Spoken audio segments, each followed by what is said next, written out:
we made it to Sumeru, our next objective should be to head to Sumeru City and find a way to meet with Lesser Lord Kusanali. And speaking of Lesser Lord Kusanali, even though we haven't heard too much about her, she doesn't seem to be the same deity who abducted your brother. But even so, people call Sumeru the Nation of Wisdom, you know. If we can get a chance to meet the God of Wisdom, maybe she can give us some useful information. But, Paimon doesn't know the way to Sumeru City. Maybe we can climb up to that spot with the statue of the Seven on it. That'll give us a way better view of things. Even if we can't see exactly where the city is, at least we'll be able to check for some smaller settlements nearby.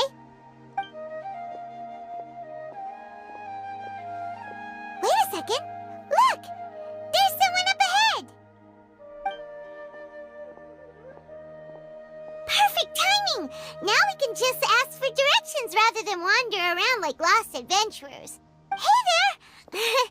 We're not from around here and seem to have gotten a little lost. We'd like to ask for some directions. Huh? Did they not hear Paimon? Hey! You over there! Could you give us some directions? Huh?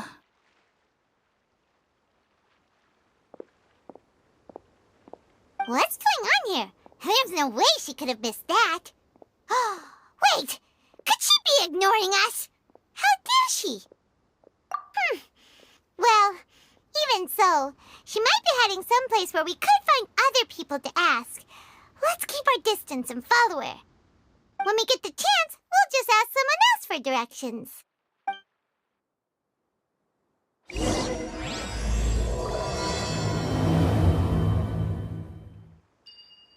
Come on, let's follow her. Just keep quiet. Make sure she doesn't notice us.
Let's go take a closer look.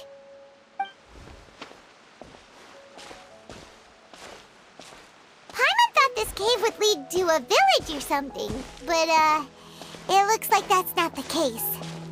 Look, she's sitting over there. Wait, she couldn't possibly be living here, could she?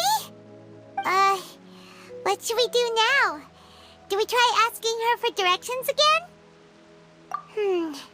It looks like she's meditating or something. If we bother her now, she probably wouldn't let us off very lightly. Oh! What a lovely smell! It's coming from that sensor over there. This is definitely not your typical place to call home, but at least it smells nice. Maybe living here wouldn't be too bad after all. Huh? What's the matter? You don't look too good. What? Is the smell making you feel sick? Strange. Paimon doesn't feel anything.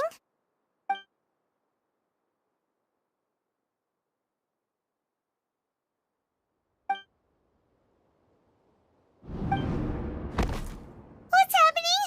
Traveler?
you can relax.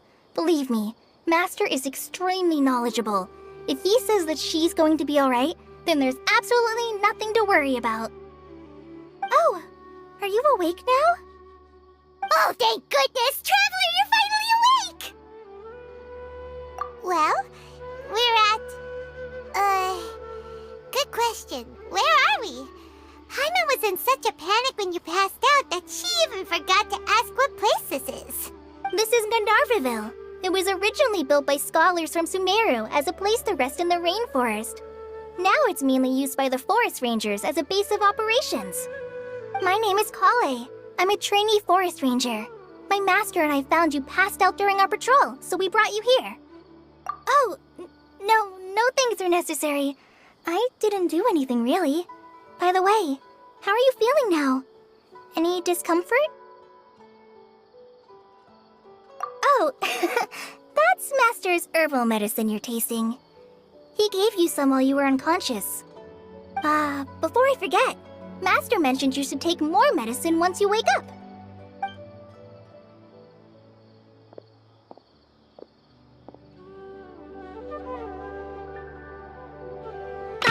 Whoops! Kale, what's the matter? Were you trying to retrieve the medicine? As I've already told you, you must be careful with these. I'll get it for you once I am finished here. Sorry, Master. Now, the guide to Avidia Forest's edible fungi is clearly posted on our bulletin board, but if Farbode forgets which mushrooms to avoid one more time, I'll have no choice but to leave the guide somewhere a little more visible. Like right smack on his forehead so others can remind him to be careful. Right? This is the second time he's come down with food poisoning this month. I'll be sure to give him a good talking to. Yes, please do. If, on the off chance, Farbode simply enjoys having little imaginary fairies dance before his eyes, then we'll just let him be. But the next time he requires any of our medicine, be sure to charge him accordingly.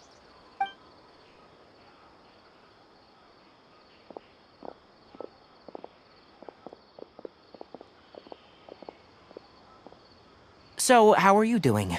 Feeling better? Oh, this is my master, Forest Watcher Tainari. He is chief officer over all the rangers here in Gandharvaville. I already informed Paimon about the reason you fell unconscious earlier. But now that you're awake, let me explain it for you as well. It is common practice for Sumeru scholars of certain darshans to dedicate themselves to training in meditation in isolated areas, particularly the nearby forests. While meditating, they use a certain incense known as Spirit Borneal to help calm their minds as they enter a state of deep rumination. In hopes of asking directions, you two followed a scholar named Hypatia into her cave. The incense you smelled inside was the Spirit Borneal I just mentioned. That incense typically has no effect on most people, but for a very select few, it can have profound effects on one's cognition, as you experienced firsthand. Does that make sense? Very good. Now, answer me this. Did you feel anything after passing out? Say, any out-of-body experiences, or did you see anything while unconscious?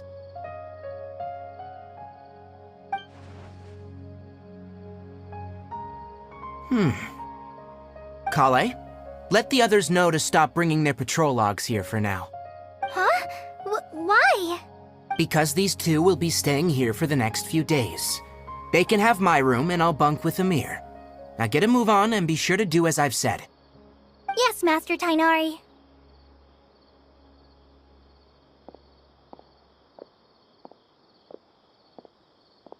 Wait, hold on a second. Can you tell us what's going on? Sure, let me fill you in. I originally planned to send you on your way once you finished your medicine. However, it appears now that you should stay a while longer in Gandharvaville for further observation while you recuperate. Further observation? No need to be hasty.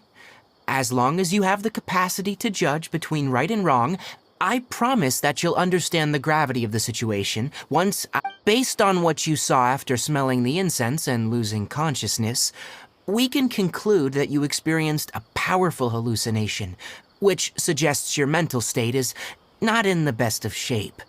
If you're skeptical, have a whiff of this. Whoa! Are you okay? You're experiencing a similar sensation as when you passed out, aren't you? So even though your condition is stable as of now, if I were to haphazardly let you leave, it's highly likely that you'd suddenly pass out again somewhere else. The rainforest is home to many fierce animals and hazardous areas. If something were to happen to you again, I'm afraid you might not be so lucky.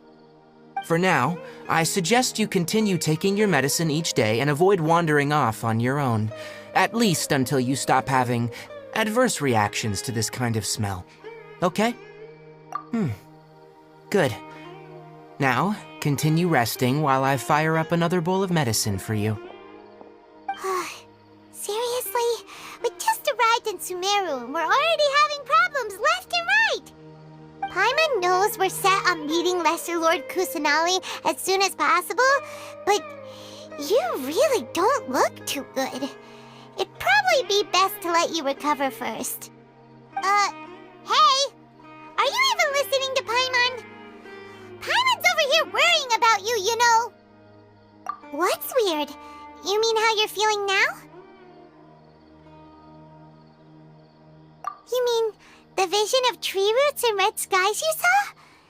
But if those weren't hallucinations, what could they be?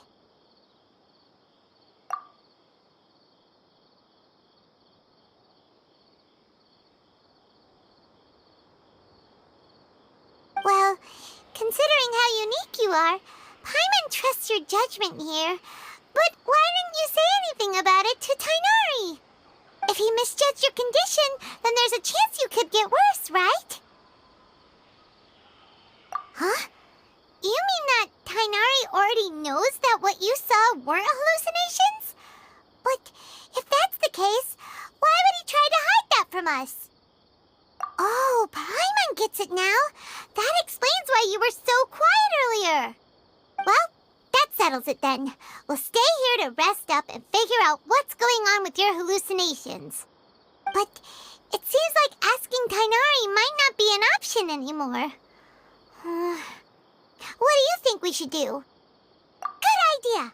Kale's pretty friendly. We can ask her tomorrow about what she knows regarding the Dendro Archon and customs in Sumeru.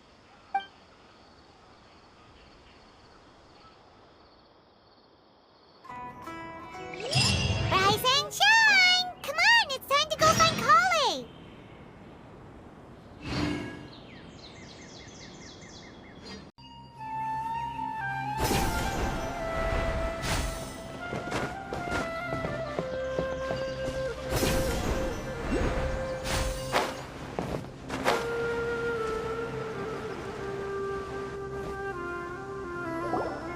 All right, next let's see your right hand. Not bad. But please remember that you still need to be careful, understand? Yes, I will. By the way, Master, I still haven't received the patrol route for today. Look, Kale, today's patrol will be a long one, so you won't be coming along this time. Besides, there's a chance we may encounter... well, you understand. But I have a vision too! Am I useless to everyone now? Don't talk like that, Kale.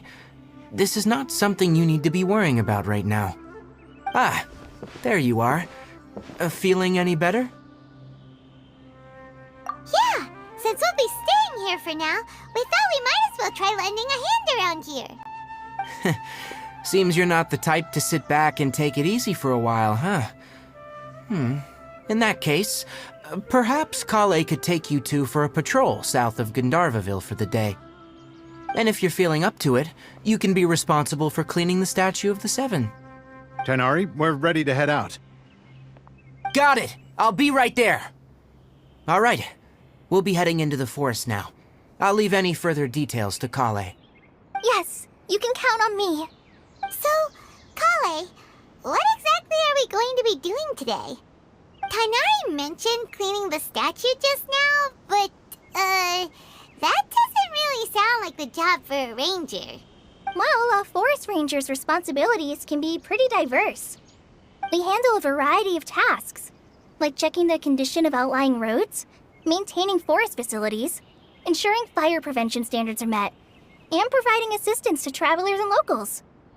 As for Master, well, he has to handle more dangerous areas of the rainforest. Today we can perform routine checks on the pathway lamps as we make our way to the Statue of the Seven. Paimon, traveler, this way! You can leave the task of checking the lamps to me. In the meantime, you two can keep an eye out for anything unusual. Let's move to the next one.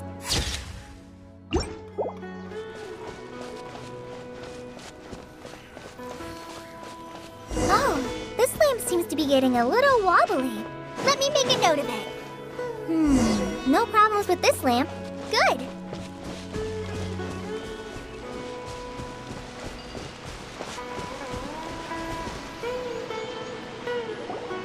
The Statue of the Seven is up on top of that large rock formation.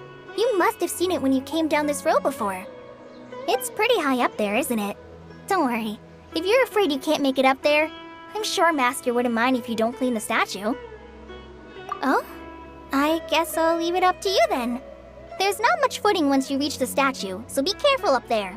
Paimon will fly up with you and help you with those hard-to-reach areas.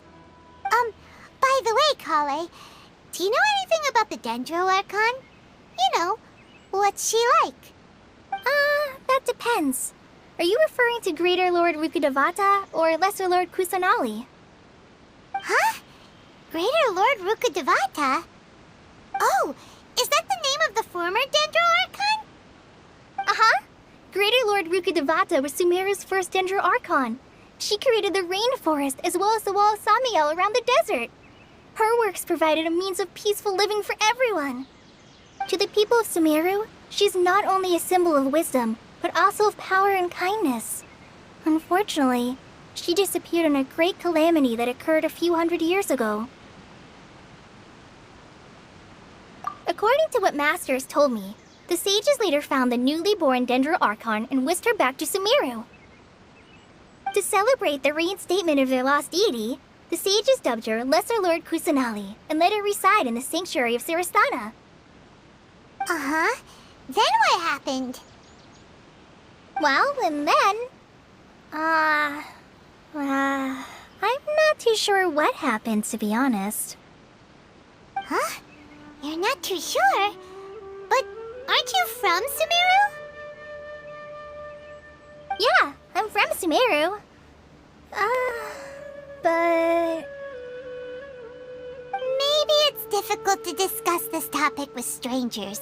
If that's the case, then don't worry, we understand. No, it's not that. I'm not trying to hide something from you. Besides, I don't consider you two strangers. Because you two know Amber, right? Wait, Amber? You mean...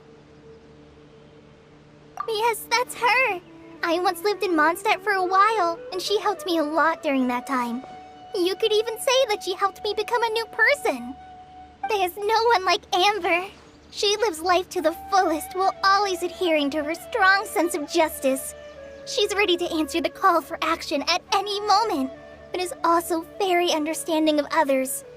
She's like the spark that lights the fire in everyone's heart around her. If you ask me, she's a prime example of a true outrider. She's the first person anyone coming to Mondstadt will meet.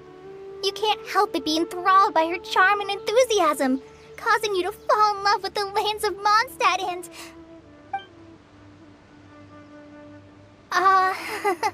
sorry. Paimon thought the work of Outriders was a little different from what you just described, but one thing's for sure, you really like Amber. Sorry. I was rambling on just now. It must have sounded kind of weird. It's alright, Kale. Knowing that you're a friend of Amber somehow makes Paimon suddenly feel a lot closer to you. So, how do you know that we've met Amber? Well, after I returned to Sumeru, Amber and I have stayed in touch by writing each other letters. In one letter, she mentioned that Mondstadt was attacked by a fearsome dragon, but the city was saved by a mysterious blonde traveler and their floating companion. I knew you two were the ones she mentioned in the letter the moment I saw you. But, considering everything you've been through that day, I thought it'd be inappropriate to bring it up. Ah, so that's how you knew. Yep, so please know that you two have my complete trust. Really. I wish I could tell you more about the Dendroarchon, but I have been away from Sumeru for some time, and I haven't read any books. Sorry. That's all right. You've already helped us a lot. We had never even heard of Greater Lord Rukkhadevata or the Sanctuary of Surasthana until you mentioned them. Oh, I'm happy that was helpful. There is one thing I want to ask, though. Why do you two want to know about the Dendroarchon?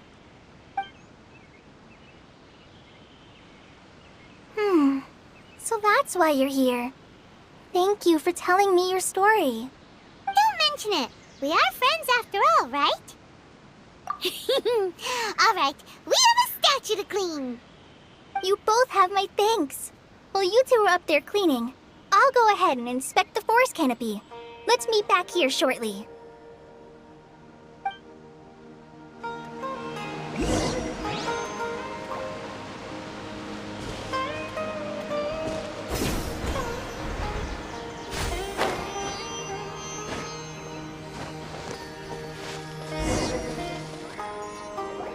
Huh. Now that Paimon looks at it, the deity that's carved on the statue is kinda small. Do you think she's supposed to be Greater Lord Rukkhadevata or Lesser Lord Kusanali? The name does seem to fit the statue somehow. Well, anyway, we'll have to figure that out later. Let's get started on cleaning the statue. Paimon will fly up and take care of the top, and you clean everything below.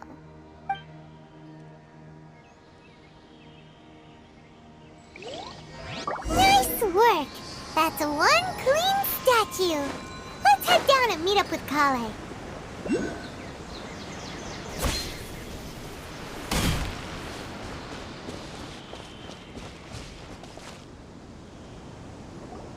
Kale, we're back!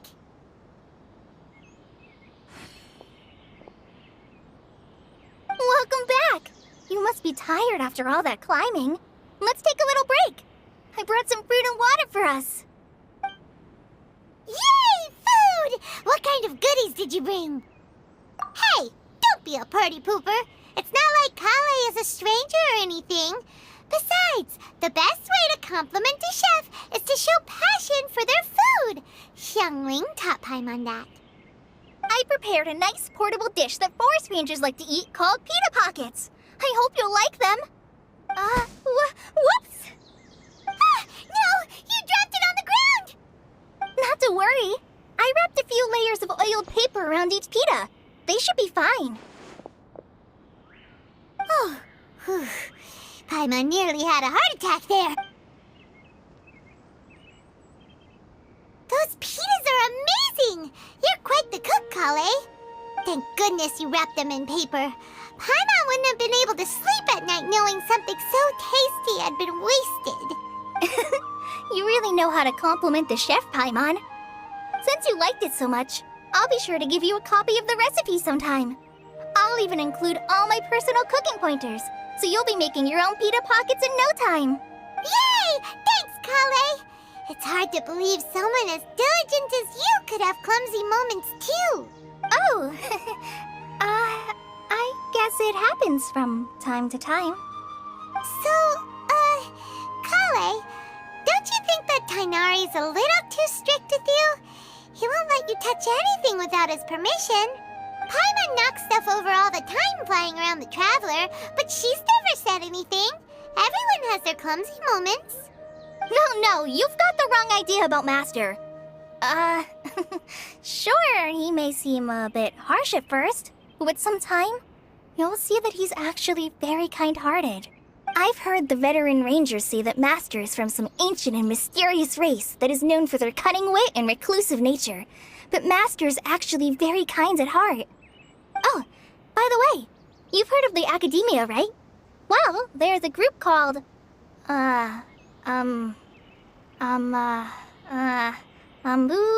something? Well, anyway, because Master does a lot of research on plants, sages from the Academia have written him many times, inviting him to take up an official position there. But Master declines their offers every time, saying, Sumeru City is too noisy. It'd be bad for my ears. I know, right? I've always wanted to pet them too. Anyway, Master could have easily left the rainforest to take up a position at the Academia, but he chose to stay here instead as a forest watcher, helping the locals every day and passing on his knowledge to trainees. In fact, Master's the one who taught me how to make pita pockets. Really? Paimon would have never guessed that. Oh, speaking of Tainari, he was the one who took care of you after finding you passed out yesterday. He even carried you all the way here. Paimon's still kinda upset, though. He kept scolding Paimon the entire way here. Oh no, I'm sorry. Master might have been overreacting a little. But it's mostly because Paimon wouldn't stop yelling, "Why, oh why? Is she going to die?" It probably started to get under Master's skin after a while. Hey! Don't laugh! Paimon was genuinely concerned about you.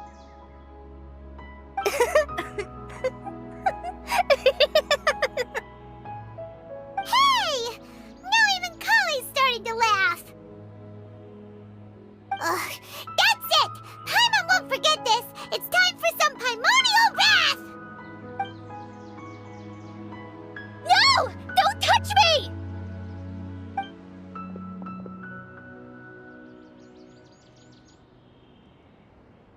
Oh, sorry, Kale. Paimon didn't mean to scare you. No, I just... I didn't mean that. Kale, are you okay? What's the matter? No, I'm fine. I'm sorry. I must have startled you both reacting like that. Oh, well, it's getting late now. Let's hurry back to Gandharville. I think Master and the others should be back by now, too.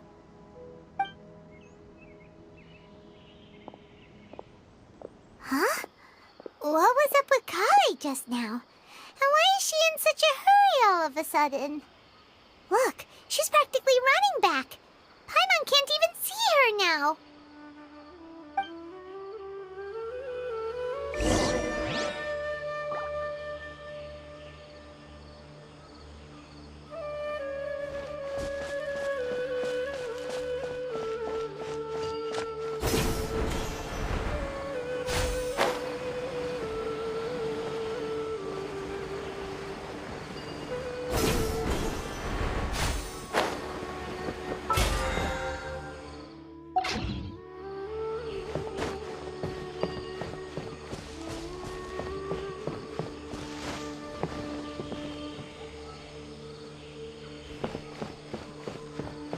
Yesterday, a total of 5 dusk birds.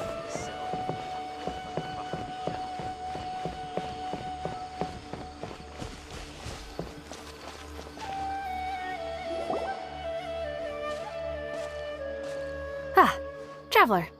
You've returned. Yep, we're back. Have you seen Kale by any chance? Oh, Kale?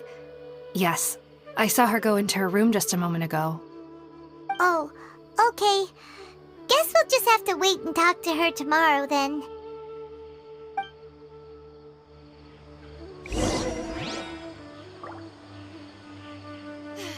The rainforest climate is far more pleasant than that of the desert.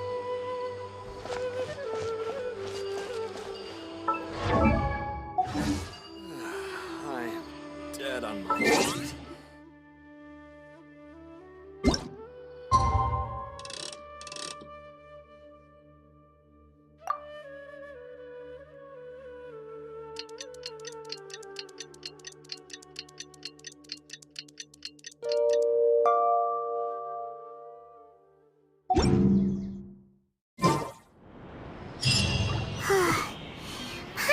minding all night about what happened with Kale, and still can't figure out what the problem might be.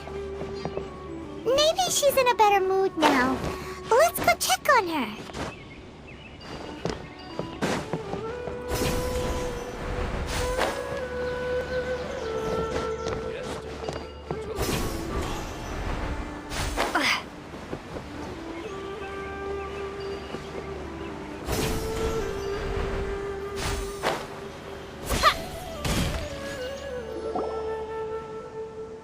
Ah, it's you two. I was just about to go look for you. Huh? Tainari? What are you doing here? Where's Kale? I came to check on Kale's condition.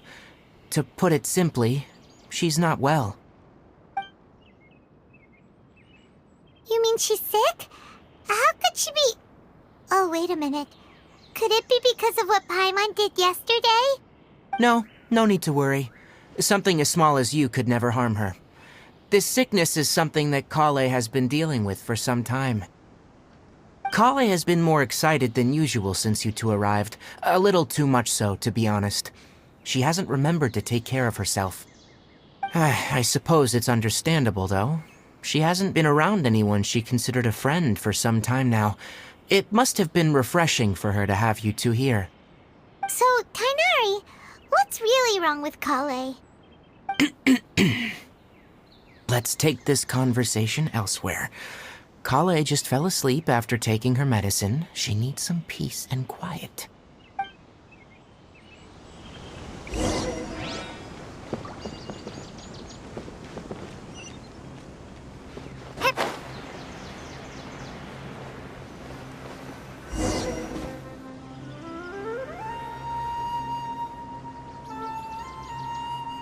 All right, let's continue our conversation here, shall we? To be honest, I hadn't realized you were that honorary knight from Mondstadt until Kale told me just now.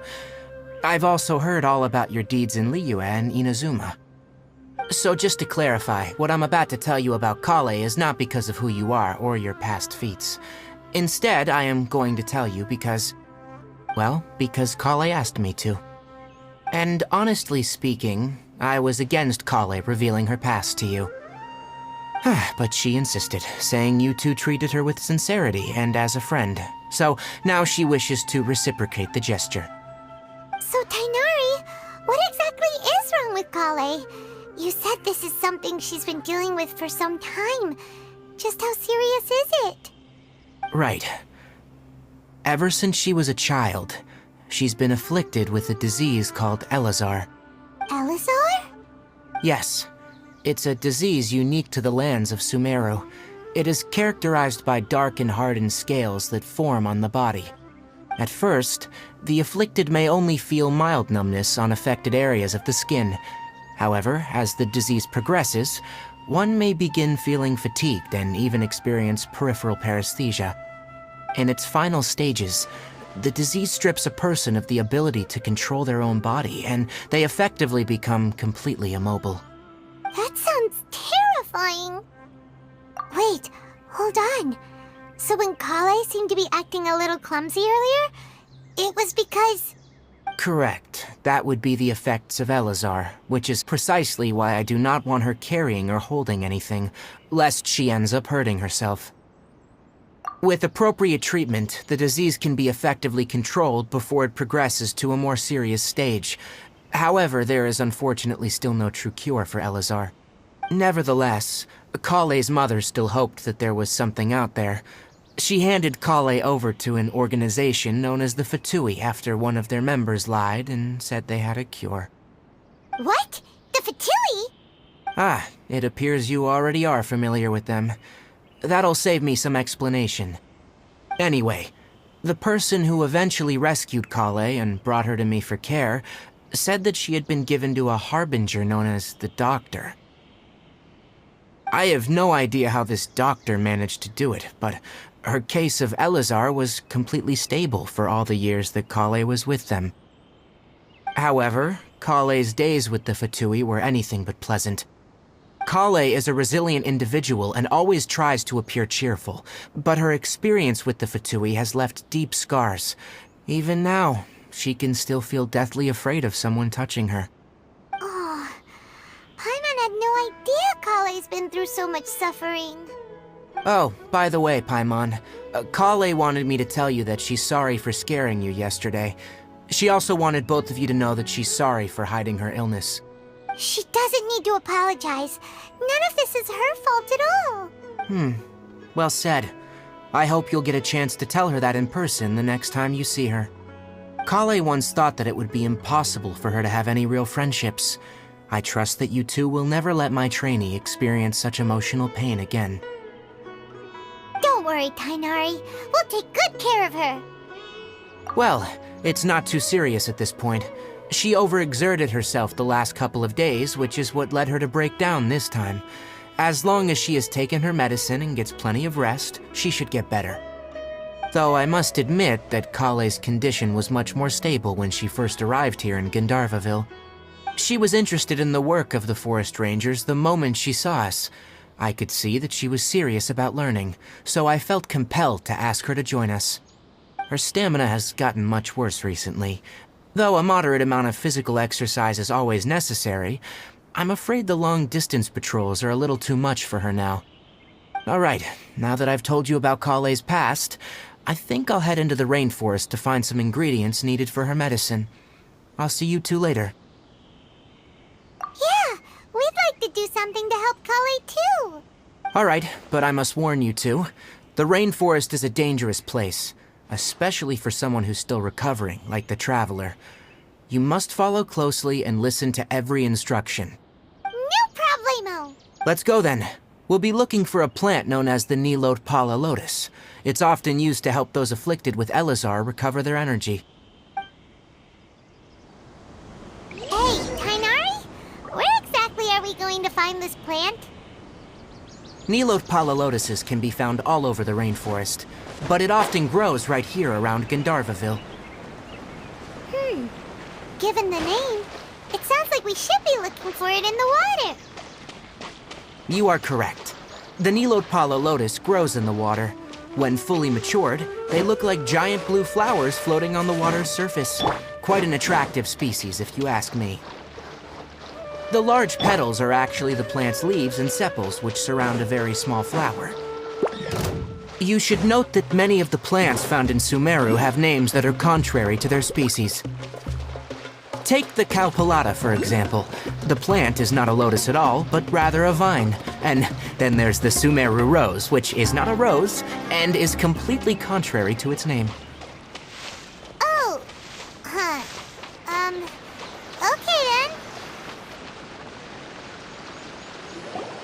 then. There should be Nilotpala lotuses growing somewhere in this area. Let's split up and begin searching. If you could manage to gather 4 of them, that would be sufficient. We'll rendezvous here once you've gathered the needed amount.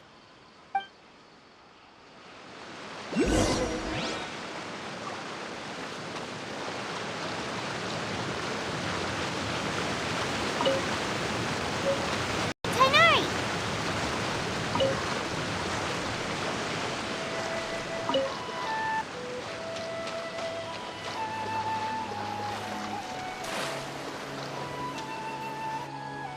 Hey, Tainari! We found the lotuses you requested. Let me have a look. Good. Very good. These are all excellent quality. I'm glad you two came along. Your exploration experience helped save me a lot of time here. It seems we even have enough time to stock up on other things I need. Hey, Tainari! Oh, Tainari! Someone's calling your name! They're dressed like a forest ranger. Ah, yes, that's Amir and the others. But didn't they just set off not too long ago? What are they doing back so early? Let's go find out what's going on.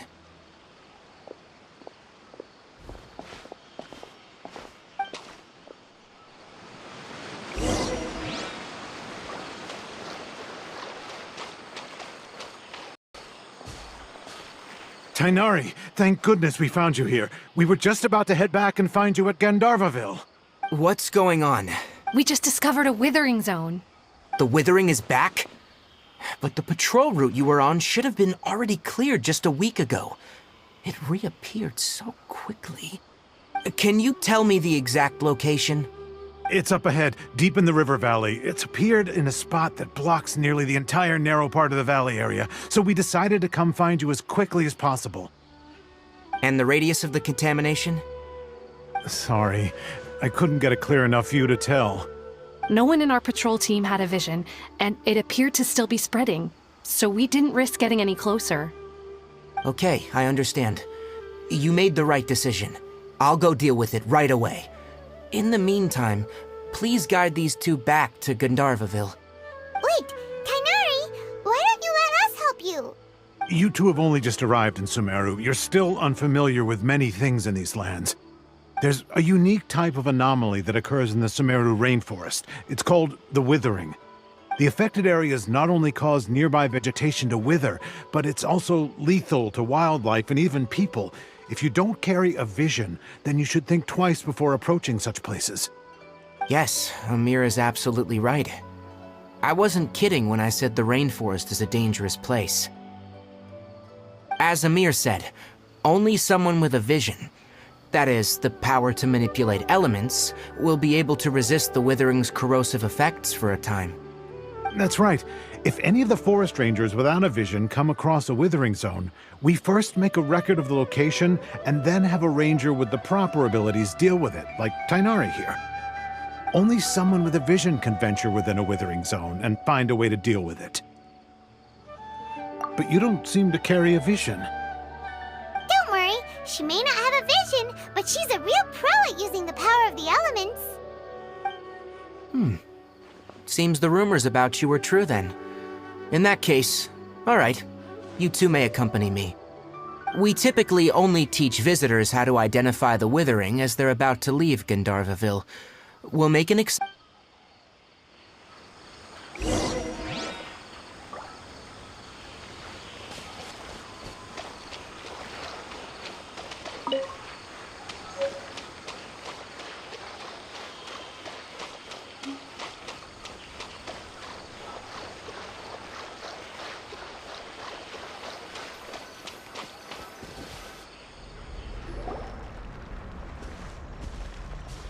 Stop. Don't move any further. Look there, in the distance. Huh? Where? Oh, look! Those plants have withered! That whole area is kinda gloomy. Even the air looks like it's filled with ash. Oh, Paimon doesn't like the look of this. That is the withering. Alright, traveler. We're gonna have to enter that withering zone.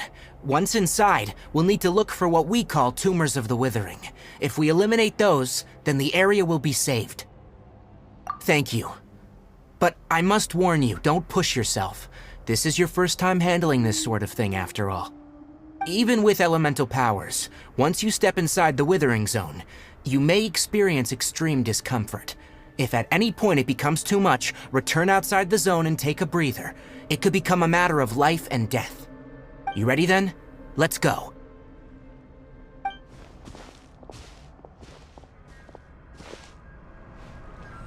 First, we must locate any branches sustaining the withering zone.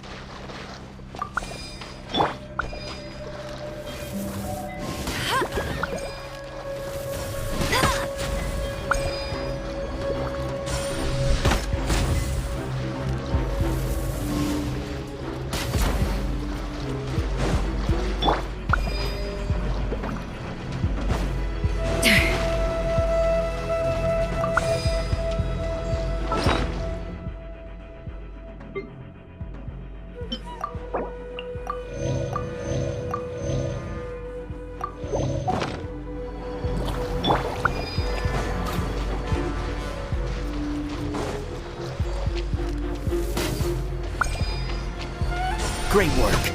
Now that all the branches have been cleared, we'll need to take care of the tumor. No escape! A burst of flavor! A dash of frosting! Go and plunge!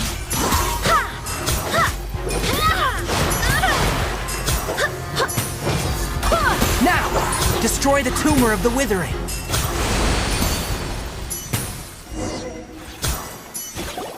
We did it! Everything's returning to normal now! Yes. Thanks to you two, we were able to quickly restore this area back to normal. Tainari? You make it sound like we did well, but why does Paimon have the feeling you're worried about something? It's that obvious, huh?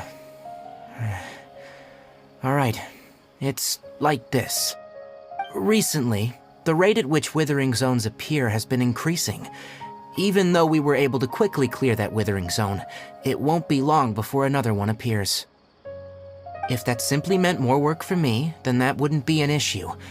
But it's far more severe than that. The withering is leaving lasting effects on the rainforest itself. For instance, even though we cleared out the withering zone, many of the plants that were affected will not recover. This presents a crisis for the ecosystem itself. Many plants in the rainforest are already in decline, directly impacting the wildlife that depends on those plants. And most disturbingly, as the appearances of withering zones have started to increase, Kale's case of Elazar has also become more serious. Huh? Well, why's that? I'm still not sure of the exact reason. However, I've received word from acquaintances at the academia that similar cases are being reported for patients with other conditions. No, none that we know of. The withering has been recorded in Sumeru for millennia. It's said that it originates from the depths of the world. Oh, by the way, have you heard of Irminsul before? Irminsul is a tree located deep beneath the surface. Although it isn't like any tree we know in a biological sense, you can basically think of it as a large tree that grows downwards rather than upwards. I'm sure you've heard of ley lines, right? They're like the roots of Irminsul, spreading and extending from a massive cavern deep underground all the way up to the surface.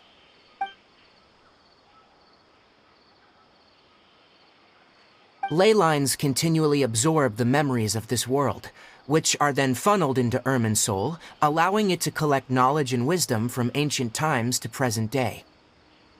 The Dendro Archon is known as the God of Wisdom because her consciousness is directly connected to it. It is also said that the Dendro Archon's power is a manifestation of Irminsul. And as for the Withering, its emergence is related to a disease that's affecting it. That's right.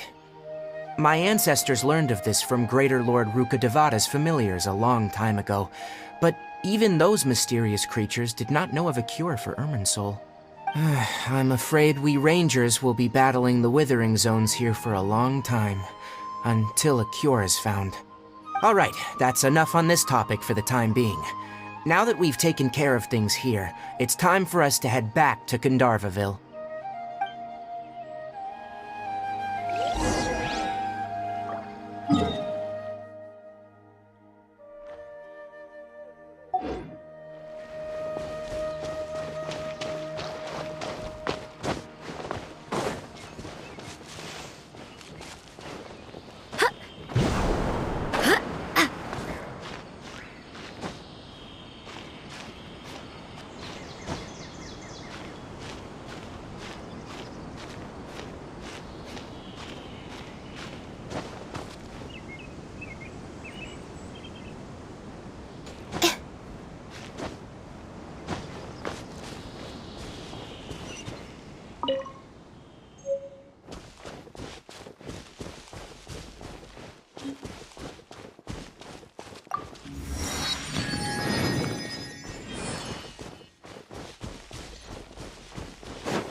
Oh, Tainari, you all made it back.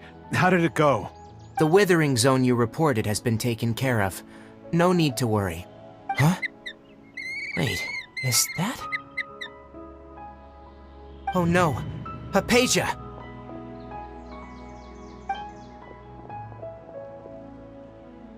Huh? What's wrong, Tainari?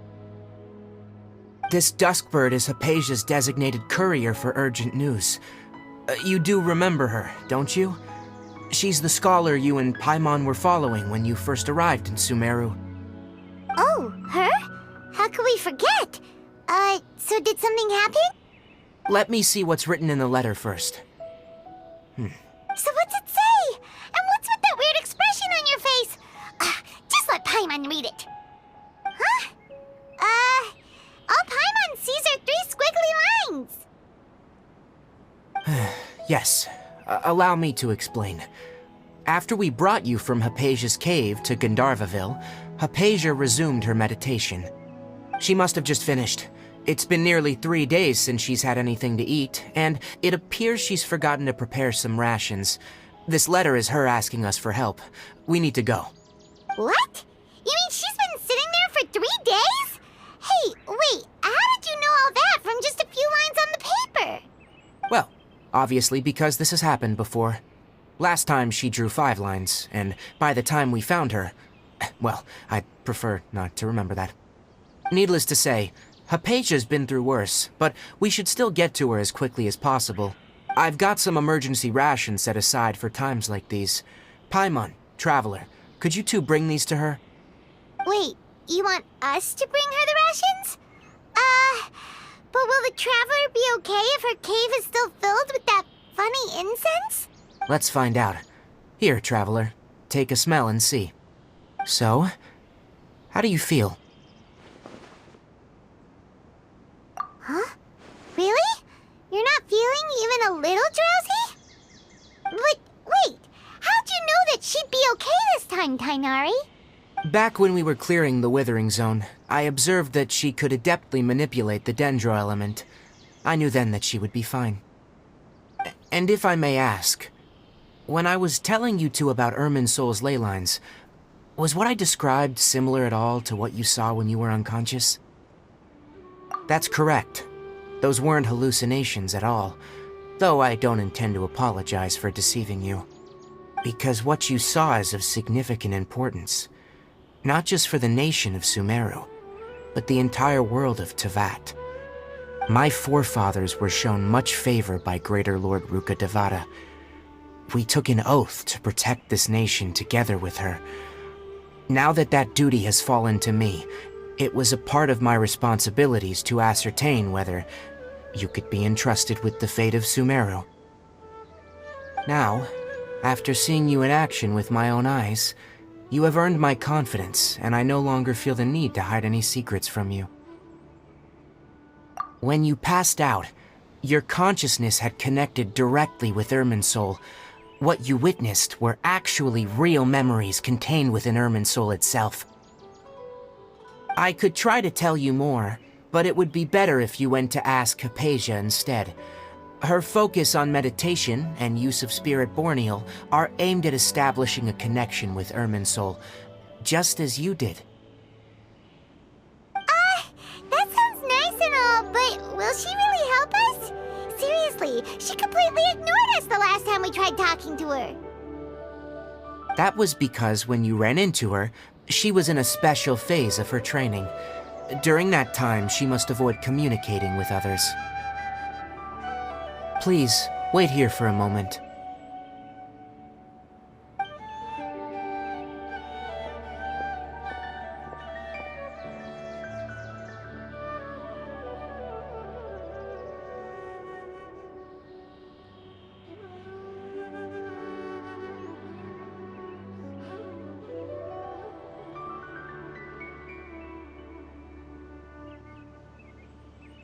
Here, take these.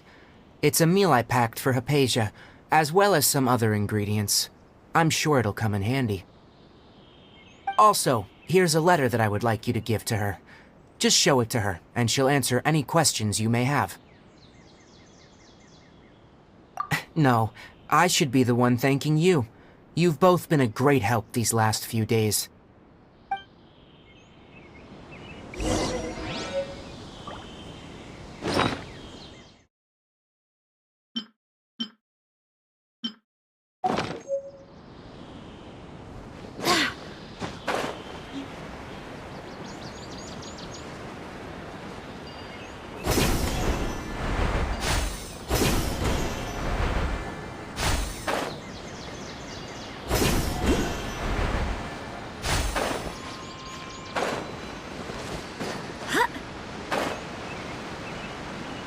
Hypatia should still be in the cave.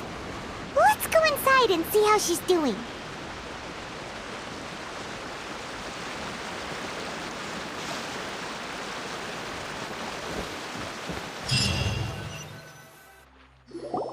Hello? Hypatia? Hey, there's nobody here. Maybe she went out to look for some food. Let's try looking around the area.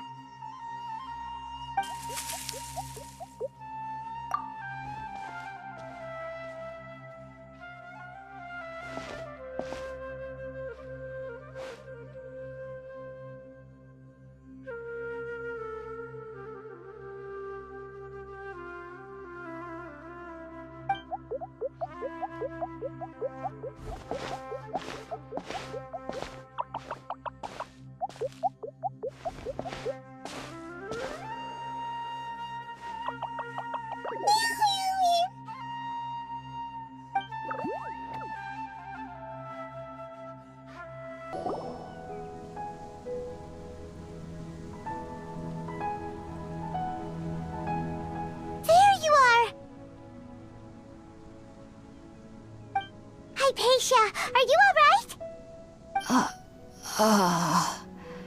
So hungry. Need water. There's no way we can get her to eat in her current condition. Let's try finding some water first. Huh? Wait, why does it look super foggy outside all of a sudden? Anyway, let's go look around.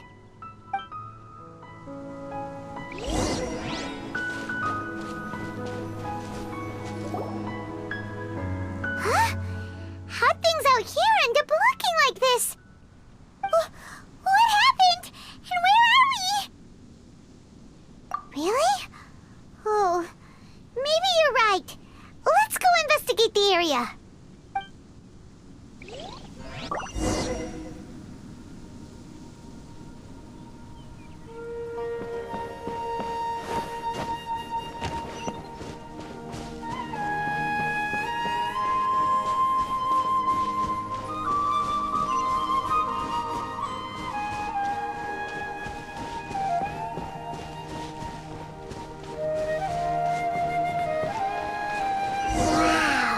This place is huge! Paimon knew there's something off about that cave. Let's think of a way to get over the...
scratch! Go and flame! The pinnacle of excellence! On the freezer! No one escapes my sights!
Into that is going on here?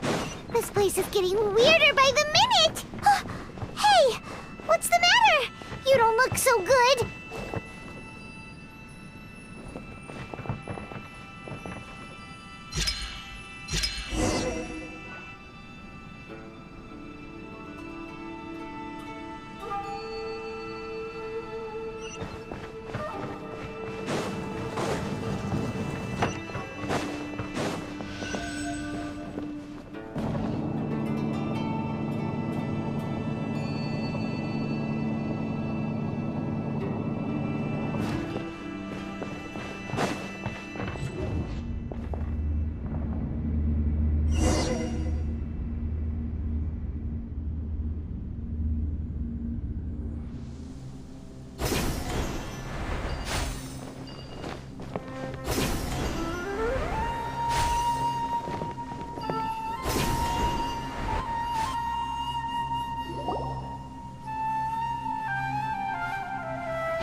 Well. Looks like we meet again, traveler. The Abyss Herald! What are you planning to do in this strange place? Strange place. Plotting. You needn't worry about such things. They don't concern you. Bow before the Abyss!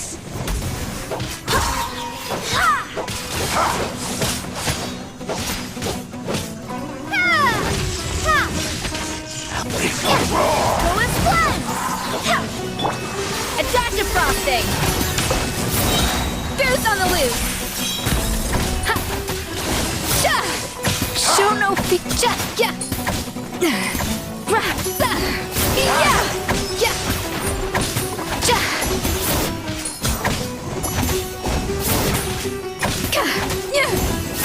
A little amuse-bouche!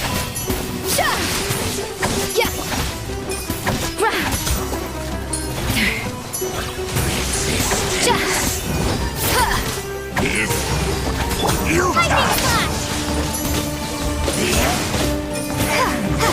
Yeah!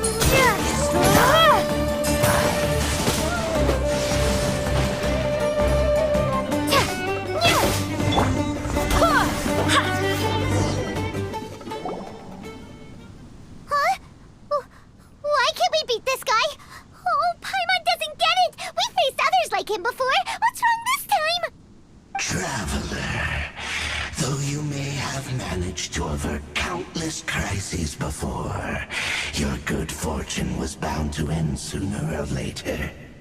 It's time you realize how weak and powerless you really are. Your brother. Oh, pitiful traveler. Are you really so ignorant? Or are you just living in complete denial? His Highness has long since forsaken you.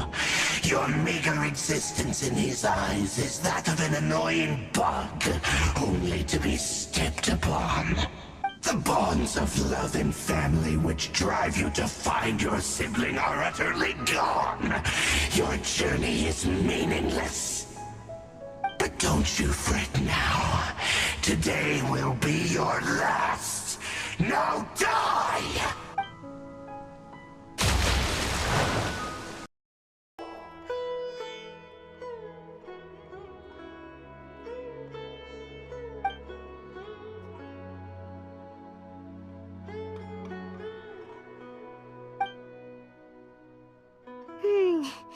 What do we do? We haven't seen Hypatia anywhere out here. Oh, there she is! Quick, let's see how she's doing. Ah, so sweet. Well, the good news is that she's still conscious.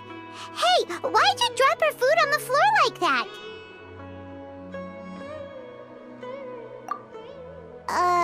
Are you okay? That's really not like you. Anyways, we can talk about this later. We better make sure she's alright first.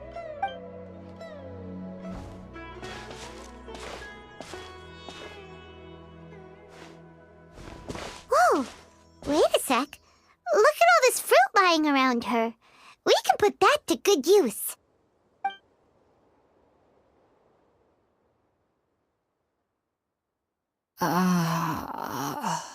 Who is there? Tainari, is that you? Huh?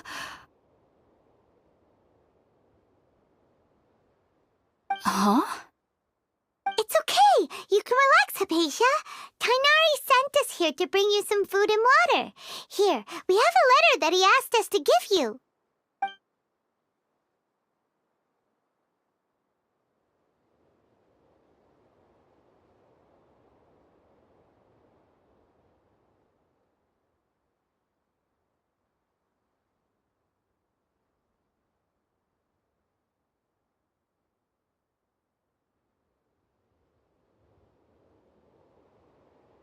I see. So, you're friends of Tainari. I apologize for all the trouble I've caused you. I'm grateful that you came so quickly to save me. You even brought all this fruit. Well, actually, we didn't bring the fruit. It was already here when we arrived.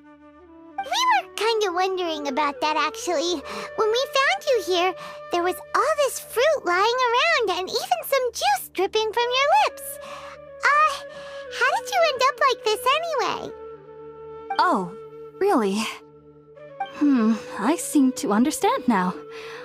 All the fruit was likely from my, neighbor. Must have come by and saw me like this. Your neighbor? You mean there's someone else living nearby? Oh? So you're able to see them too?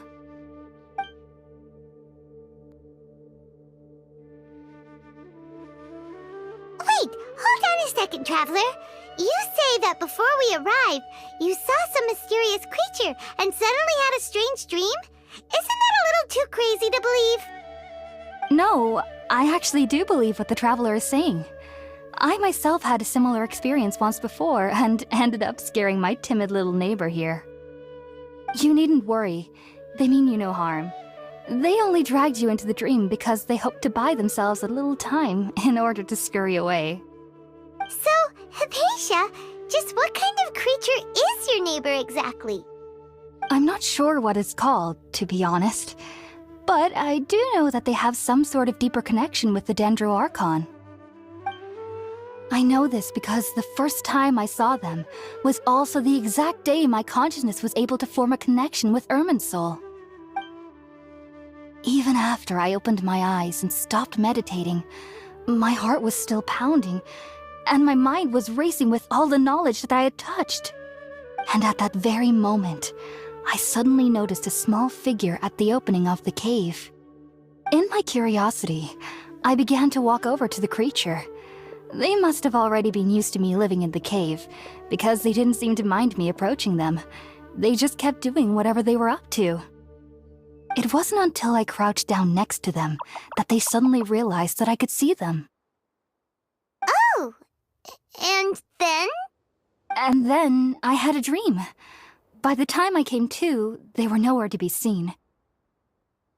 I was convinced they'd never show up again. But sure enough, I saw them nearby a few days later. And they weren't alone. I feel like they aren't as afraid of me as the first time I approached them. But I never would have expected them to save me. Yes, no doubt about that. By the way, Tighnari mentioned in his letter that you had questions for me regarding Irminsul.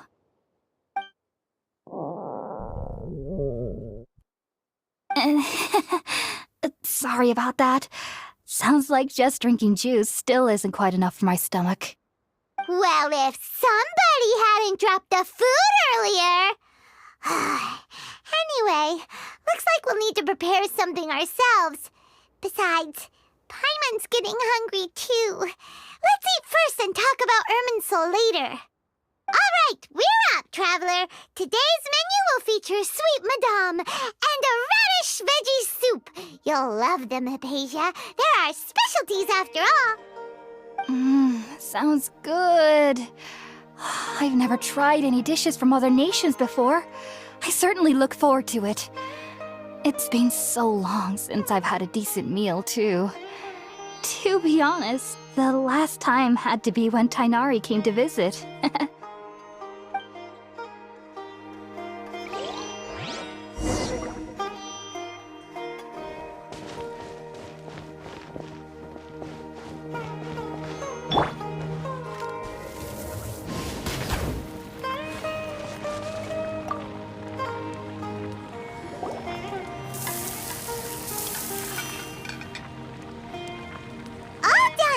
Let's use the empty box that Tighnari gave us since we already washed it. Oh, it smells amazing! And the box is a nice touch too! Let's go serve this up and start eating with Hypatia!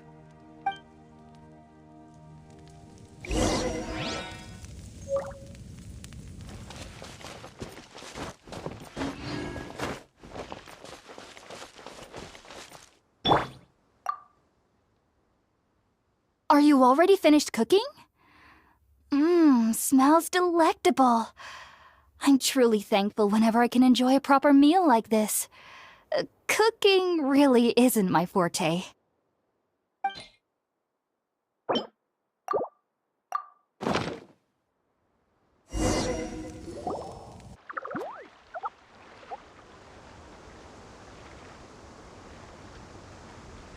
Even though everything you mentioned was in Tighnari's letter, it's still hard to believe you were able to connect with Irminsul immediately after smelling Spiritborn eel for the first time. It took me nearly 3 years before I could do so, and everyone at the Academia even lauded me as a genius. You should know that some researchers spent their entire lives without ever successfully connecting with Irminsul as you have. So why does this incense allow people to connect to Irminsul? The ingredients used to make Spiritborn ale primarily consist of plants created by Greater Lord Rukkhadevata. These special ingredients are conducive to heightening our senses to the Dendro Archon's power. Since the root of the Dendro Archon's power lies within Irminsul, we can occasionally tap into her powers to peer into the depths of the earth. Naturally, anyone who can establish a connection with Irminsul in their first ever attempt must be a person of great understanding. Makes sense. But Paimon's got a question. Why was she sensitive to the smell of those plants for such a long time? That was primarily due to her body's unique constitution. Stimulated by the incense, she could perceive the Dendro Archon's power and experience the sensory overload, hence the adverse reactions. Taking in any scent similar to the ingredients of Spiritborn Ale would cause adverse effects. Not to worry, though. It appears you've already fully recovered. Technically, your body should still be sensitive to the powers of the Dendro Archon, but unless you're using intentional meditation techniques, the scent of Spiritborn Ale should no longer trigger such reactions. Whew. Well, that's a relief. I must admit, I am quite envious of your abilities. Even if it meant suffering from pounding headaches for the rest of my life, I'd consider it worthwhile so long as I could connect with Irminsul at will. Whoa, you're really serious about this whole thing, aren't you? I am a researcher after all. As a member of the Ritaoist Darshan at the Academia, my main area of research is the stars and their connection to the fate of living beings. But there is still so much we don't know, especially regarding the mysteries that lie in the starry skies. Which is why I must turn to the all-knowing Irminsul for answers. If only my perception wasn't so limited. Unfortunately, I cannot guarantee that my every attempt to attune with Irminsul will be successful, or that doing so will leave my consciousness intact. I am currently in the stage of training known as Satyavada life.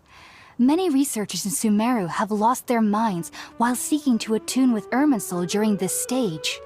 Sages have said that Irminsul contains divine knowledge, and touching such knowledge without the proper preparations and abilities will only lead to one's mind caving in on itself. That's why we meditate alone. We need to ensure that our minds will be calm while minimizing the possibility of involving anyone else. Whoa, so knowledge from Irminsul could be super dangerous. Don't you ever feel afraid of the risk, Hypatia? Of course I do. Especially during nights that are pitch black with no moonlight, and dead silent without even the sound of insects. However, I've been feeling better as of late. I don't get as scared anymore knowing that I have a little neighbor living nearby. I believe that being able to see them is a sort of blessing from the Dendro Archon. But what's strangest of all is that they're clearly an envoy of the God of Wisdom herself. And they have the key. What's so strange about that? It doesn't sound so out of place for a divine being, does it? Well, it's strange because nearly nobody in Sumeru can ever dream.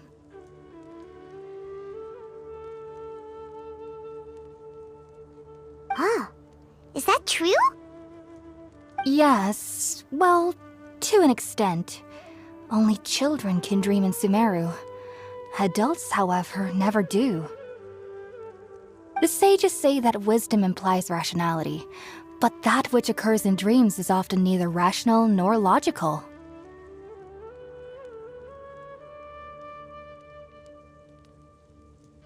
Yes, if one struggles with anxieties, those emotions could influence their dreams. The fact that the people of Sumeru do not have dreams is seen as a blessing by the sages. They believe that Greater Lord Rukkhadevata, the God of Wisdom, is keeping us away from the foolish delusions you encounter in your sleep. I was born into a family of scholars in Sumeru City. Ever since I was a child, my parents would always tell me that I'll know I've grown up once I stop dreaming. I studied hard, enrolled as a student in the academia, and went on to become a researcher. Sure enough, I never dreamed again. But then, on the day I scared the little Aranara, I suddenly saw a dream again. It was incredible. Though I don't exactly remember what I saw, I clearly recall the feeling. I suddenly felt like I was a child again. Back then, I was foolish and ignorant as any youth would be, but I was free of fear. Maybe dreaming isn't as bad as we've made it out to be. Just be sure not to speak of this if you travel to Sumeru City. They'll look at you as if you've lost your mind. So, do you have any thoughts about the things she saw when she connected with Irminsul? Sorry. I'm afraid I don't have any answers as of now. All I can say is that what you saw is a memory contained within Irminsul itself. World forget me. What could that possibly mean? If only I could ascend past Satyavada life and begin Paripurna life, I might have some more answers for you. If you two are ever in the area again, please be sure to come and see me. There's no need to be thanking me. You two are my saviors. Besides, I'm already looking forward to tasting some more of your cooking.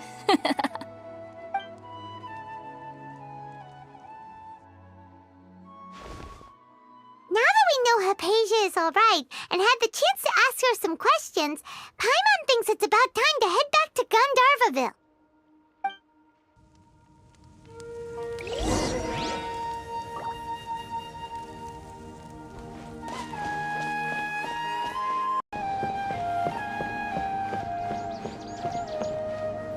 Think about it, Tainari. Refusing to join is tantamount to burying your head in the sand.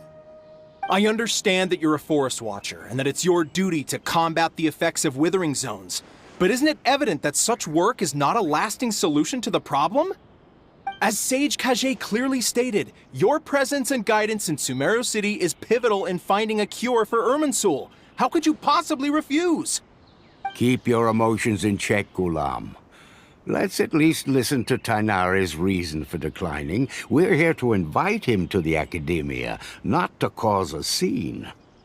Sage Kage, I am truly honored that you came here in person, but I'm afraid I must still decline your invitation.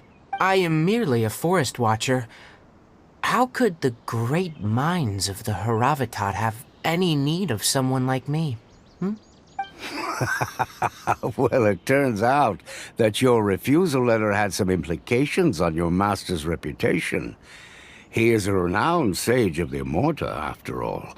So now I've come here in his stead. I see. Well, I figured that given his temper, he would come here and berate me personally. Tainari, your master is an integral part of this effort. And now he requires your assistance. And what exactly does my master need of me, Sage Kage? You'll know once you've arrived in Sumeru City, that is. And, how long will I be required to stay? There's no definite answer as of now.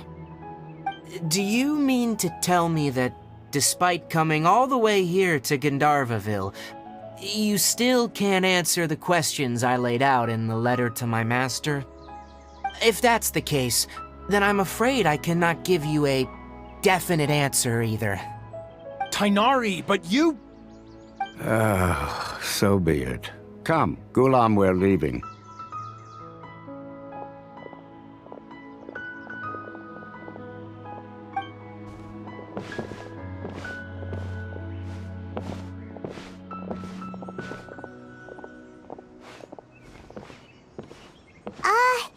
Tainari, what was that all about? It's nothing. Some people from the Academia wanted me to go to Sumeru City to assist them with a project, but I had to refuse on account of all my responsibilities here. But all that can wait. How did things go with Hypatia? It was quite the eventful trip, but the main thing is that she's safe and sound. She answered a bunch of questions for us, too. Very good. Now that the Traveler has made a full recovery, there shouldn't be any reason for you to tarry here longer. I assume you will be heading to Sumeru City, correct? That's right! We want to meet Lesser Lord Kusanali and ask her for advice. Do you have any idea on how we can find her? Sorry, I'm afraid I don't have any advice for you there. Well, do you at least know anyone we can try asking in Sumeru City? Let me think.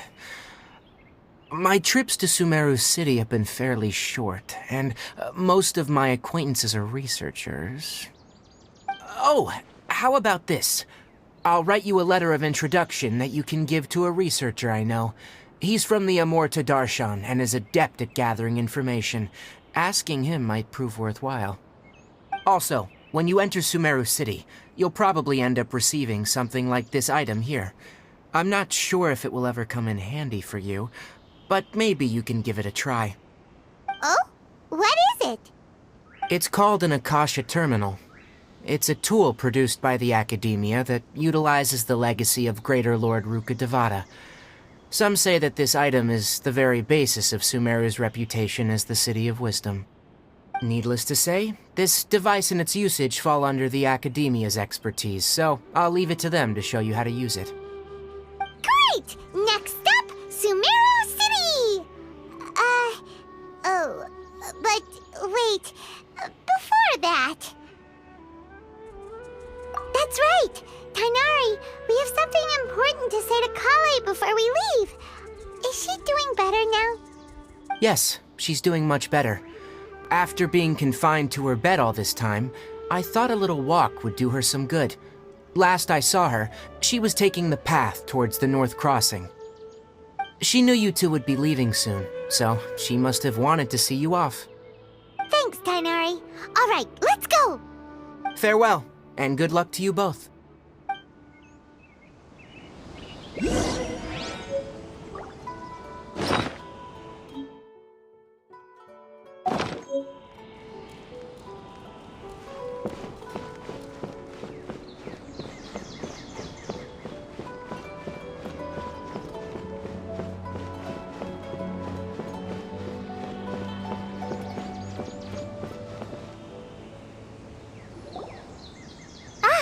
I've been waiting for you two.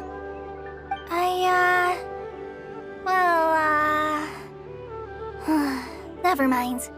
I guess I should just wish you two a safe and successful journey. Thanks for waiting here just to see us off, Kale. We're headed to Sumeru City. Don't worry about me. I can take care of myself. My condition won't be getting in the way of my duties. I want to be a forest ranger after all. It's up to me and the others to protect the rainforest here. And, I'm sorry. I should have told you both about my condition when we first met. I just wanted you two to treat me as a normal friend, not some girl that needs your sympathy. But I guess now I understand that the most important thing is for friends to be genuine with one another. There's no need to apologize, Kale. We should be thanking you for trusting us enough to be your friends and sharing your past with us. We're probably still gonna worry about your condition, but that's because we're friends and we care about you. Thank you. That means a lot. Before you leave, I have something for you.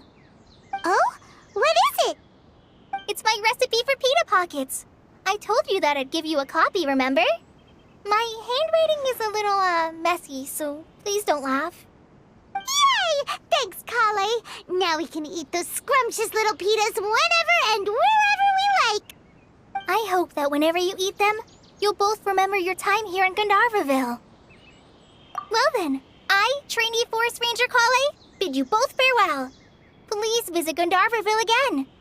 The Rangers will always be ready to assist you here.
my employer.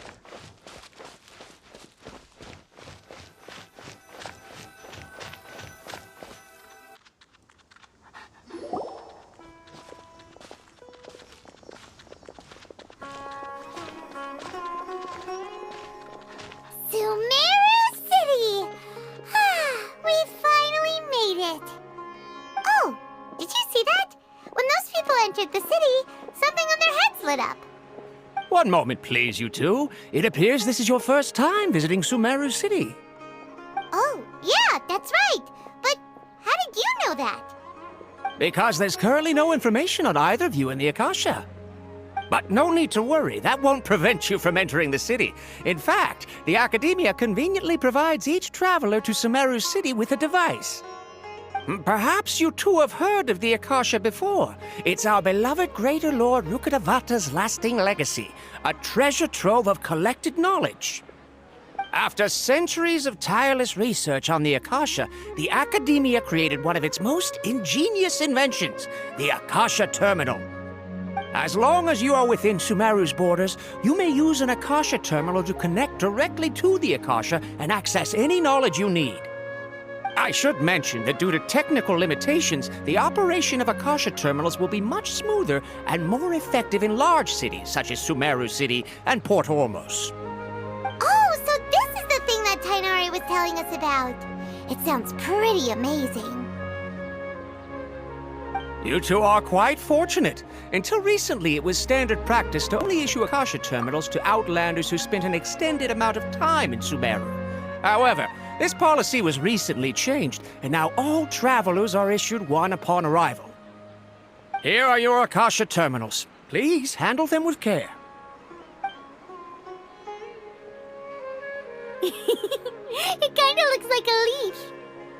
To activate it, simply hold it in your hand and say the following phrase to yourself. May the mighty God bless us with their voice of wisdom.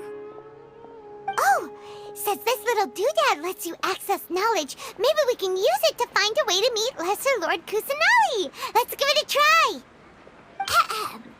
May the mighty God bless us with their voice of wisdom.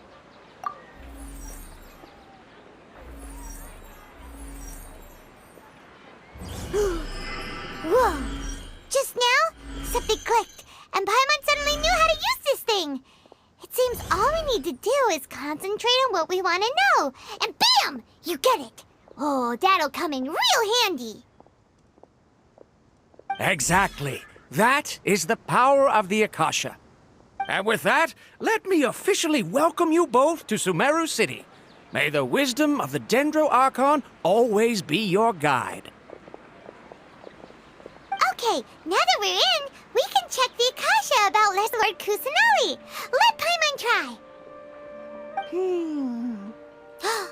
500 years ago, the sages found a newly born deity from within some scorched ruins. The deity now resides in the sanctuary of Suristana. Seems pretty similar to what Kali was telling us. Okay, next, let's concentrate on asking how to meet her.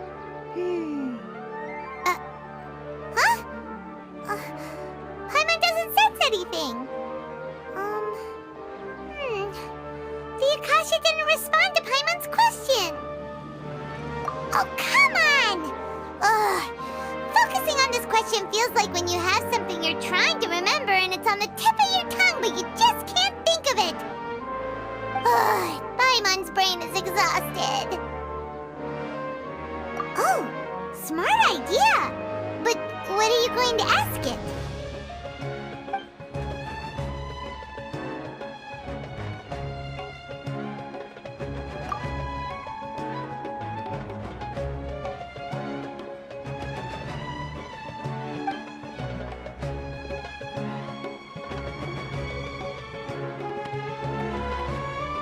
Uh-oh. Paimon's getting all teary-eyed all of a sudden. It feels like the people of Sumeru really miss their Archon.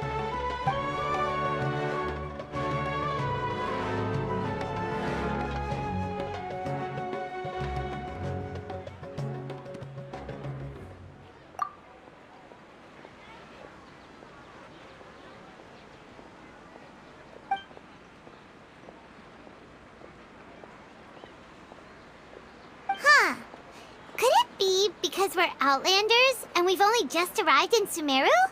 You know, maybe we're not qualified to receive an answer to this sort of question or something.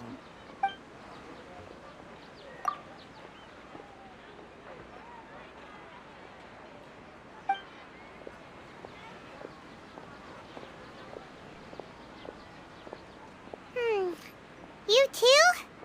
Well, glad it's not just Paimon.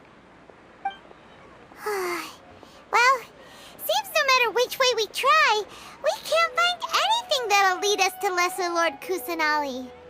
Guess our only choice now is to try meeting with the researcher that Tainari recommended. He's from Sumeru and even has a position in the academia. Maybe he'll be able to access more info from the Akasha. Let's see. Tainari wrote an address on the letter's envelope. Oh, it's not far from the city's gate.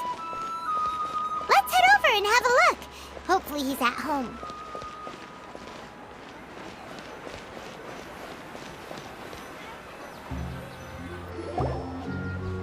Hello, are you Rohawi? Yes, that's me. Can I help you? Great! You see, Tainari sent us here and... What? Tainari? Please, there's no need to say anything, really. Sure, I admit that the article I published last month wasn't my best work, and maybe the data didn't produce the most convincing results, but... Here! This is a letter from Tainari! Oh, let me see... Oh! Ooh, what a relief. You two nearly scared the life out of me. So, you two just have some questions for me? Seems even Tainari acknowledges my innate ability for procuring information. So, what is it you two would like to know? We want to meet with Lesser Lord Kusanali. Do you know a way we can do that? You mean you want to meet the Dendro Archon herself? This isn't exactly my area of expertise, but let me see what I can find in the Akasha.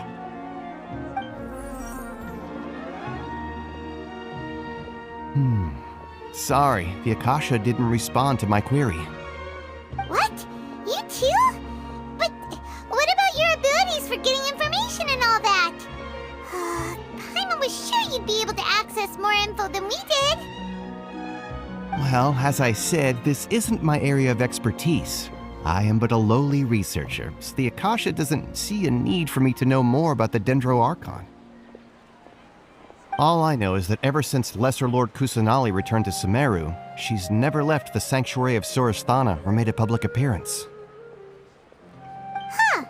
Didn't expect her to be such a mysterious figure. The Dendro Archon is somewhat of a recluse. Perhaps she just doesn't want to entertain visitors, which would explain the lack of information in the Akasha.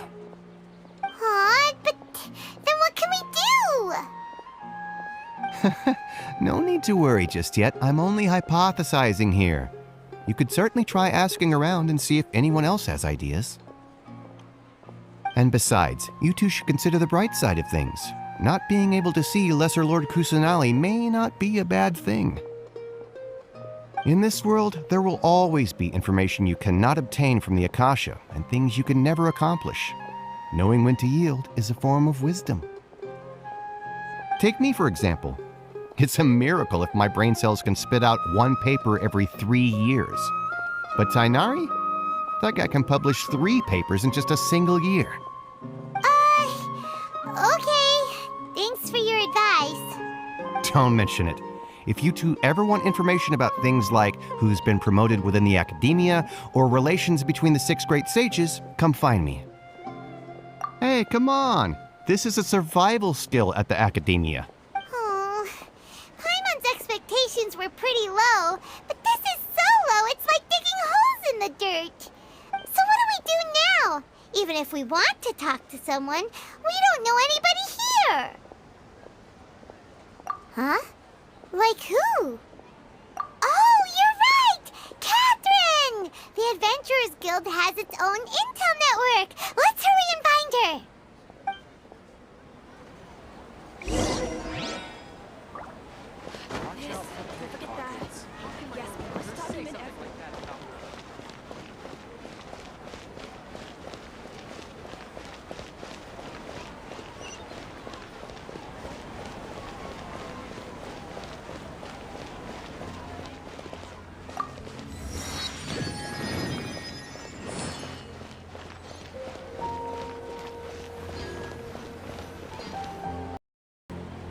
Astra Abyssosk.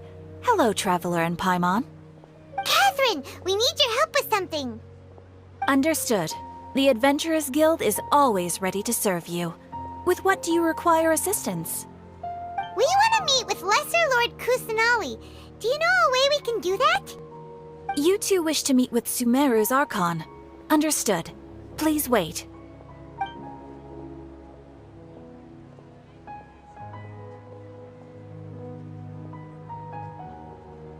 I apologize, but I am unable to call up any relevant information in the Akasha. I'm also unable to locate any pertinent information in my personal memory. Aww, another dead end. Well, if Catherine can't help us, then we really don't know anyone else to ask now. Please do not worry.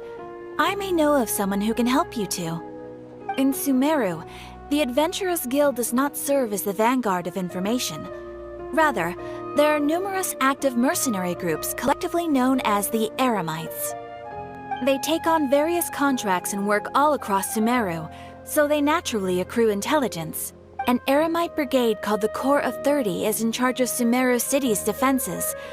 Not only are they the oldest brigade, but they are responsible for managing and coordinating the affairs of all other mercenary brigades. Corps of 30? What a weird name. Supposedly, they are named as such because their ranks numbered 30 at their inception. Asfand, an advisor with the Corps of 30, maintains good relations with the Adventurers Guild. Though he's already retired, he and his words carry great weight within mercenary circles. If you'd like to get in contact with him, you can find him at the Corps of 30's headquarters, the Citadel of Rexar. You're welcome. I wish you two the best of luck. We look forward to your exploits in Sumeru. All right, off to the Citadel of Rexar we go!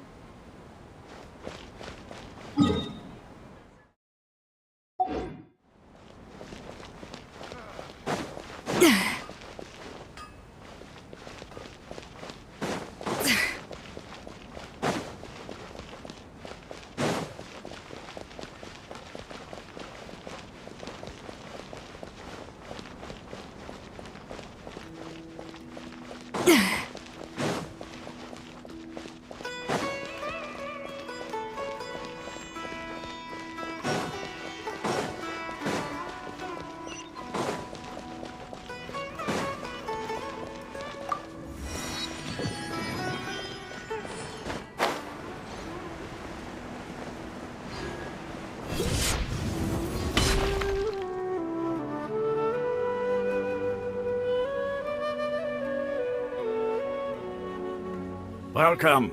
The Adventurers Guild told me to expect you two.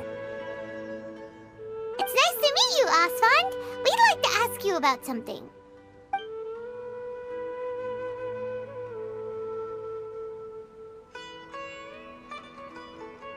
I see. So, Catherine's the one who sent you this way. Ha! It's true that the Eremites' network is vast, but even I can't help you meet the Dendro Archon. Wait, seriously? That's it? Afraid so. The Eremites aren't terribly religious, so we don't know much about divinities. As far as the Akasha goes, we can access even less than you. We originally came from the desert.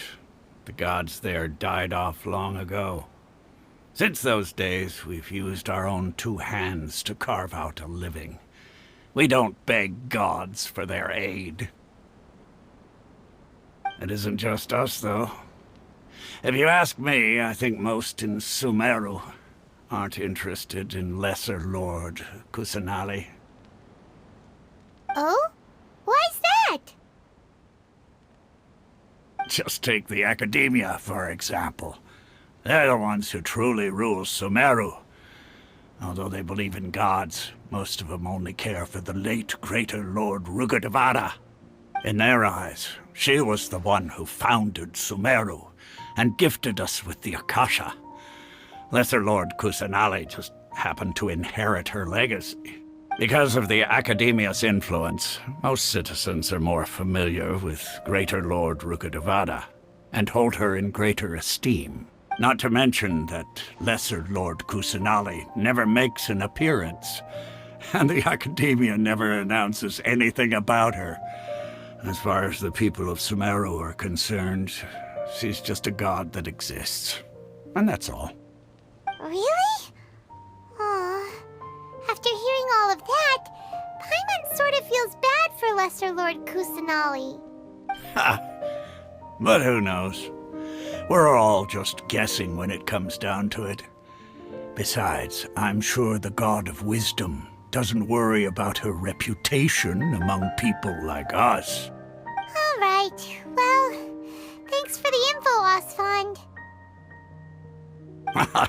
No problem. Always happy to help out the Adventurers Guild.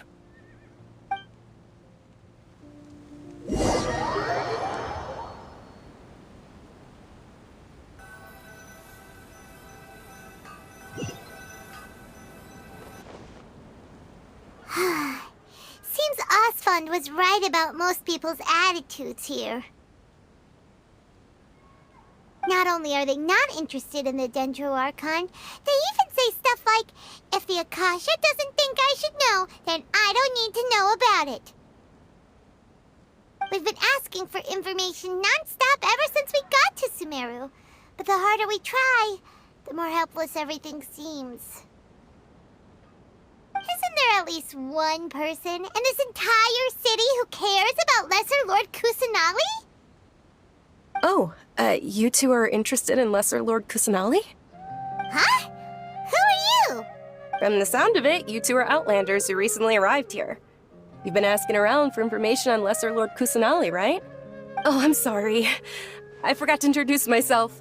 I'm Dunyarzad, one of Lesser Lord Kusanali's faithful followers. Whoa, really? Then do you know how we can meet with her? I'm afraid I can't help you with that. But your conversation earlier did happen to remind me of a legend about the Dendro Archon. Sure. It goes like this. Long, long ago, there was a man who heard a prophecy. It predicted that a great calamity was about to befall him.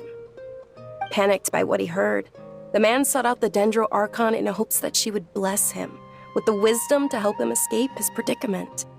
The man journeyed across deserts and through rainforests and experienced tribulations of every kind. However, he still couldn't find any trace of the Dendro Archon.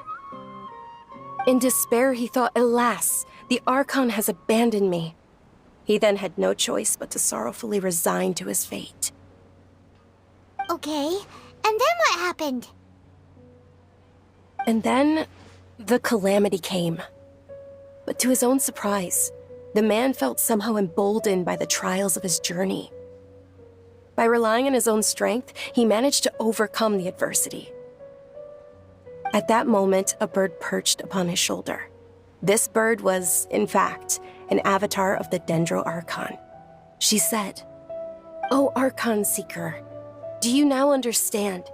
She and her wisdom have long been found by you.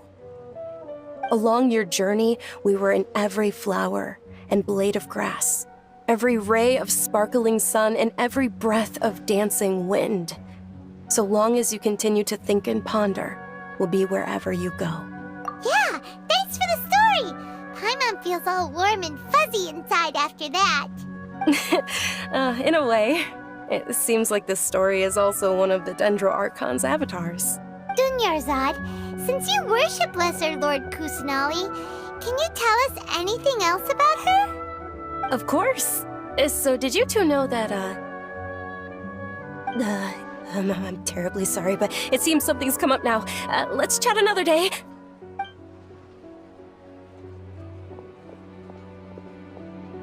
Hey, wait! What the heck just happened?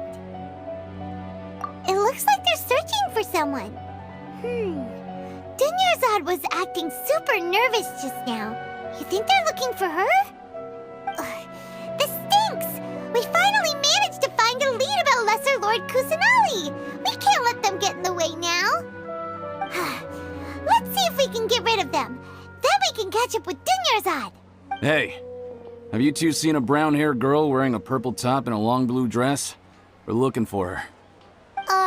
Did she have bandages wrapped around her wrists? Yes, that's her. Did you see which direction she went? Yeah, she went that way. Quick, after her!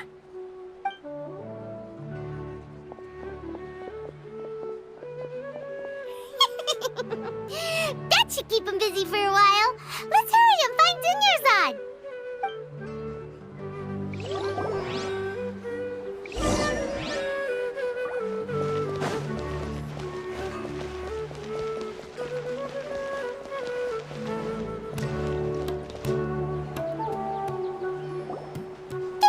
Dunyarzad, we thought you might have been long gone by now. Oh, it's you two. Oh, you startled me there. You can relax now. We threw those people looking for you off the trail. Really? Thank you so much. Unfortunately, I believe there's still more of them out there looking for me. Uh-oh, looks like there are some coming this way. Huh? More of them? Then what are we standing here for? Run! No, wait, my body isn't in the best shape. It's difficult for me to run. Okay, sounds good. There's a tavern on the other side of the port we can go to. They probably wouldn't expect me to hide in a place like that. All right, let's move out. Stay behind us. We'll keep an eye out for anyone looking for you.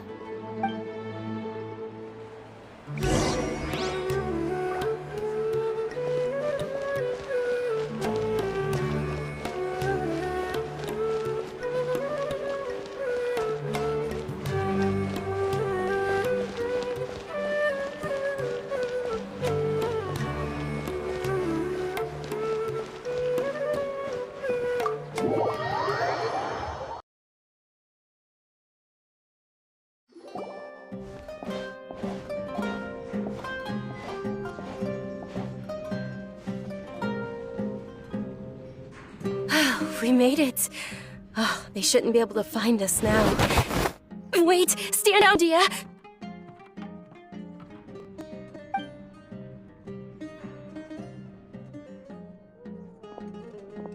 My lady, who are these two?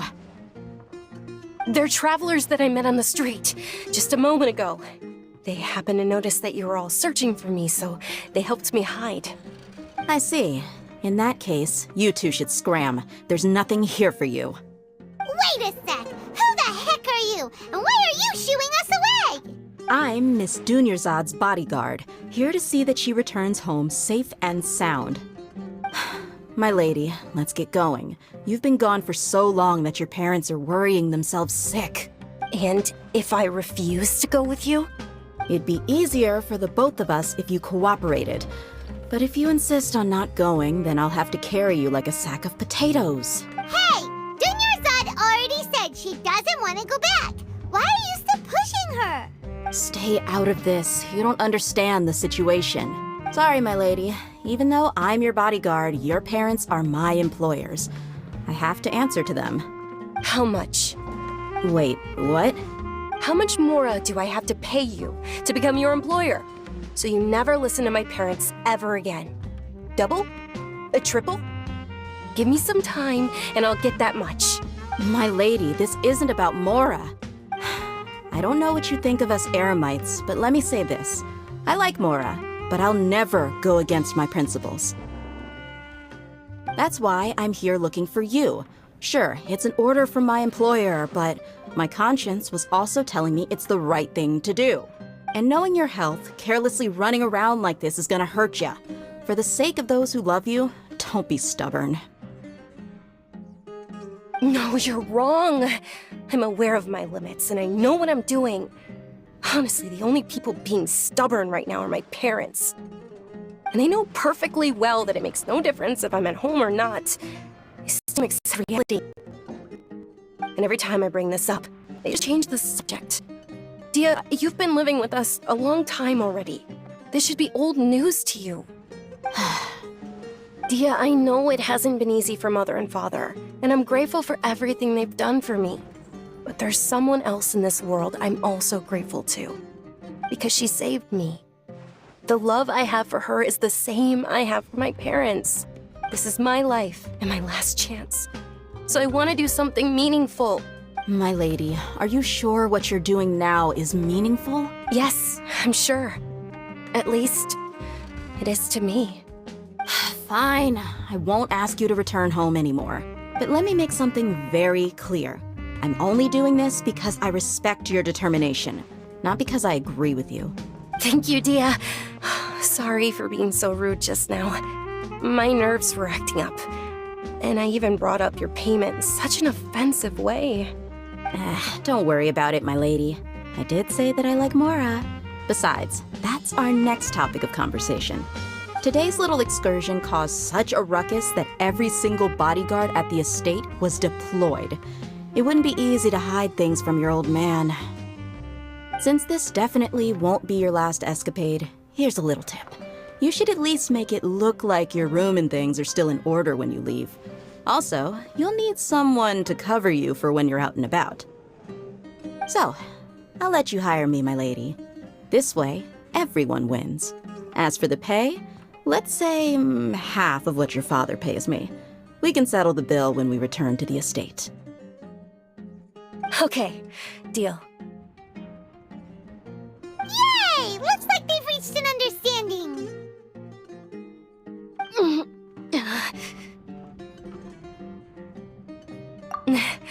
I'm fine, really. I just feel a little tired now that things have calmed down. My lady, stop trying to look tough. We're already in a tavern, so let's rest up and grab some grub. I'm sorry for worrying you two. If you don't mind, I'd like for you to join us. Sure! After you rest up, we want to hear more about Lesser Lord Kusanali.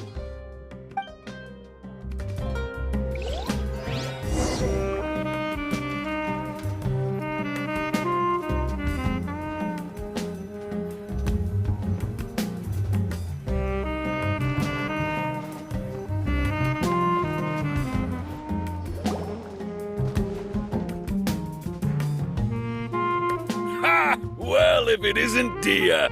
Haven't seen you in nearly half a year. Word on the street is that you're a bodyguard for the Homayani family now. Ha! Don't you find that kind of work boring? Nah, you get used to it. How about a menu over here? You got it. Huh? Isn't this little Miss Homayani herself? We don't get to serve personages like you very often. We'll be sure to prepare our very best. Thank you, sir, but there's no need. I don't have a lot of Mora on me, and I really ought to save as much as I can. But please bring these two the best food you have. They're my new friends, so I want to be a good host for them. Wait, we're paying for ourselves now? Aw, Paimon kinda wanted to try something fancy, but we aren't exactly loaded. Guess Paimon will settle for something ordinary. How about our charcoal-baked agelenach cakes? They're our signature snack, and they run cheap. Look, other customers over there are eating some now. They look kind of burnt and dry.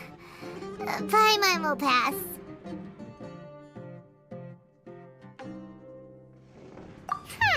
What do you have against my slime dishes? Dunyarzad, we asked a lot of people when we first arrived, and almost nobody was interested in Lesser Lord Kusanali. So, what made you want to follow her? Well, remember when you asked me if I knew how to meet the Dendro Archon? Even though I don't know how, I think I've actually seen her before. Huh?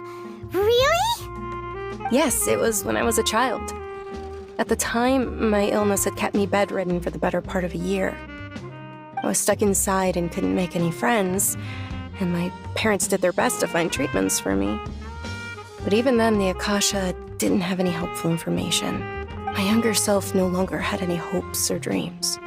One flare-up was so bad that I was in a semi-conscious state for several days. Then one night, I woke up alone in my room.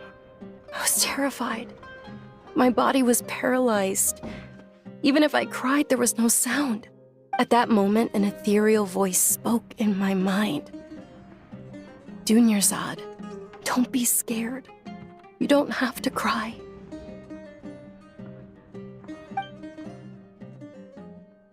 Dunyarzad, don't be scared. You don't have to cry. Who are you? How do you know my name? How do I explain this? You might not be able to understand, but actually, I know everything about you. Really? Of course. I know that you're scared of thunder, that you hate taking medicine every morning, and that you love counting the petals on your mom's skirt. Wow, you really do know everything. Dunyarzad, is there anything you want? Want? Not really. I can't go anywhere or do anything. Huh? But aren't you a child? All children have wishes. Tell me what you want, and maybe I can make it happen. And can you make my illness go away? Oh. I'm sorry. But I'm not powerful enough to do that right now. Then, can you be my friend? After that, the voice said, "Okay, I'll be your friend." Although my body was suffering during those days, that voice encouraged me and told me many wondrous things. Beyond my window was the flourishing Sumeru city. Beyond the city was a lush rainforest. And beyond that was the wall of Samiel, deserts, and all of Tevat. Once I finally made it through that bout of illness, I couldn't hear that voice anymore. I told my mother about it, but she said that I must have been dreaming. But I know that that voice wasn't a figment of my imagination. Before that, I had never heard of Tevat. Yes, for sure. If it weren't for that voice, I would have never grown curious about the outside world, nor would I have learned how to read and enjoy so many books. That voice sparked a desire for wisdom. It had to have been the Dendro Archon. I've been hoping for a chance to repay her kindness. In fact, I was running around today to help prepare the Sub-Zerus festival for her. What's the Sub-Zerus festival? It's Lesser Lord Kusanali's birthday, which was the day that she was found by the sages. It's actually an old holiday that originally celebrated Greater Lord Rukkhadevata's birthday. When she passed away, the holiday eventually became a celebration of the Lesser Lord's birthday. I heard everyone was overjoyed when they welcomed her back to Sumeru. In those days, the festival was a huge deal. But because of the Academia's influence, people have gradually lost interest in the festival. The Academia actively participates in Sumeru's many holidays dedicated to Greater Lord Rukkhadevata. But when it comes to the Sub-Zerus festival, forget any funding. They practically act like it doesn't exist. Maybe they see Lesser Lord Kusanali's birth as confirmation of Greater Lord Rukkhadevata's death, so they're reluctant to celebrate it. Aw, but that's awful. It is. It's absolutely terrible. Sure, the Greater Lord founded Sumeru, but hasn't Lesser Lord Kusanali been the one quietly protecting us for the past few hundred years? Just remember that we're still out in public. Don't get too carried away now. I know that people over by the Grand Bazaar still hold the Sub-Zerus festival to this day. But I hadn't met any of them before, so I was never able to contribute. But recently, I made a friend there who also follows Lesser Lord Kusanali. I gave her my savings because I want her to throw a wonderful festival this year. That's the least I could do for Lesser Lord Kusanali. Hold on, my lady. Does this friend happen to be Nilu, the one who sends flowers to the estate? Yes, that's her. I saw her leaving the other day with a nervous look on her face. It seemed like she was hiding something in her arms. Did you give her something? Yes. Initially, I didn't have much more prepared, so I had Nilu sell one of my skirts. I've agreed with Nilu to meet up at the Grand Bazaar today and see how things are coming along. Dia, would you accompany me? Sure. That's quite the trip, though. I'll carry you. No, that would be too much, even for you. You might as well just accept the lift. If I let you walk, who knows how long it'll take us. And if anything happens to you, then I'd really never hear the end of it from your father. But of course. Nilu will be thrilled to hear there are more people interested in Lesser Lord Kusanali.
Sorry I'm late, Nilu. Oh, Dunyarzad.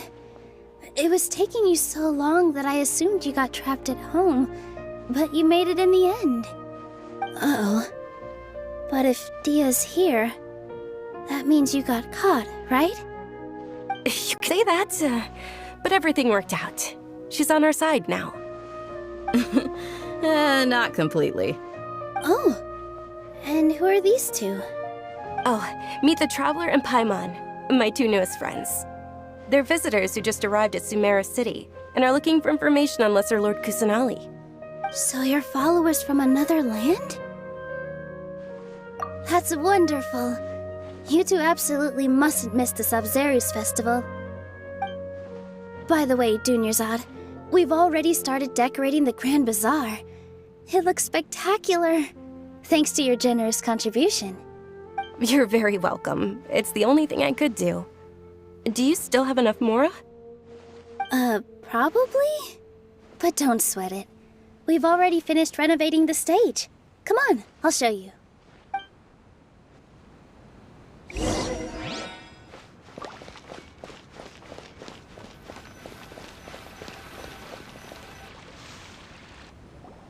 Wow!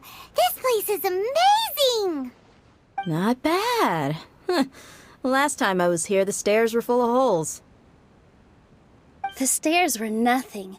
A little while ago, we discovered that the tree above the stage had a huge chunk of bark ready to fall off. Mr. Zubair was worried sick. We reported it to the academia many times, but they never sent anyone to deal with it. We didn't want anything bad happening, so we were going to cancel all the stage performances. Oh, probably because it was the theater asking. The academia looks down on performers like us. They probably think it would be best if the theater closed down completely. We can't let that happen, though. Not only would everyone involved in the theater go hungry, but then we wouldn't be able to hold the Sabzeruz festival anymore. Thank the Dendra Archon for Dunyarzad. With the Mora she gave us, we hired someone to patch up the tree, and we also gave the stage a much-needed makeover. The stage is going to be even prettier when it's festival time. I can't wait for you to see it. And I can't wait to see you on the stage. You've been practicing so long already. It's almost time for your dream to become reality. It's our dream. I'll do my best for the two of us. Nilu, what are you gonna be doing at the festival? She'll be dancing the dance of Sabzeruz, the most important performance at the Sabzeruz festival. Dunyarzad, have you told them the origin of this holiday? I only told them about the Greater Lord and Lesser Lord so far. Okay, then I'll tell you two about how this holiday came to be. According to legend, the Sabzeruz festival was originally the Goddess of Flowers' birthday celebration for the Greater Lord.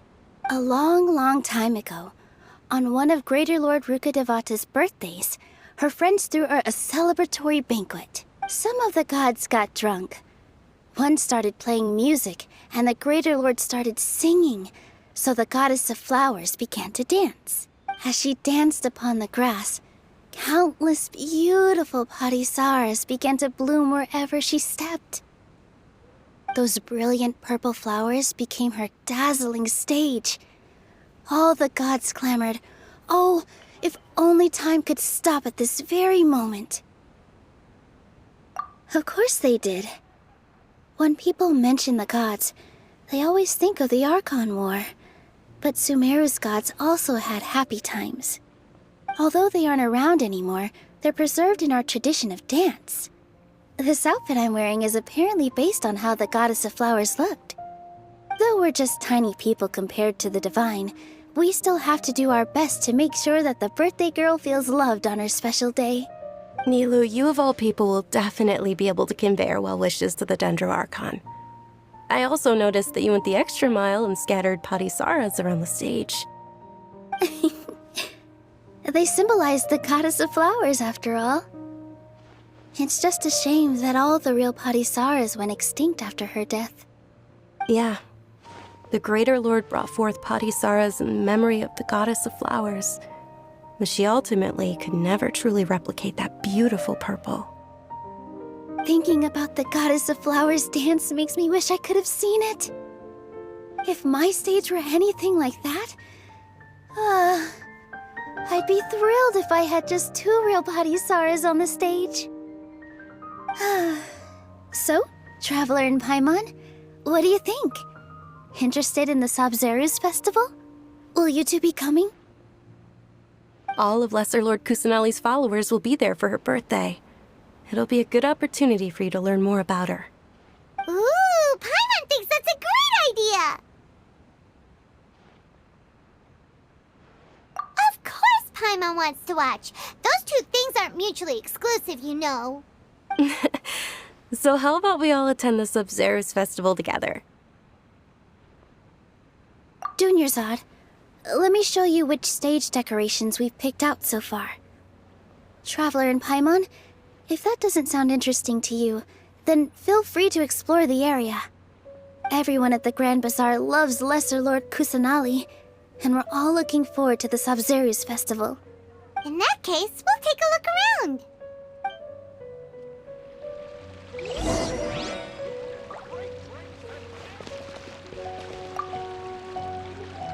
Whoa!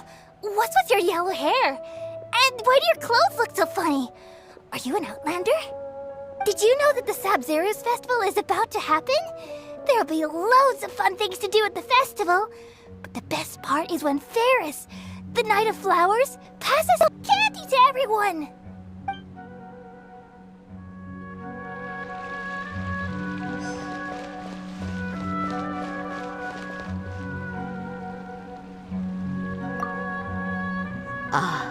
Dancing at the Sabzeruz festival.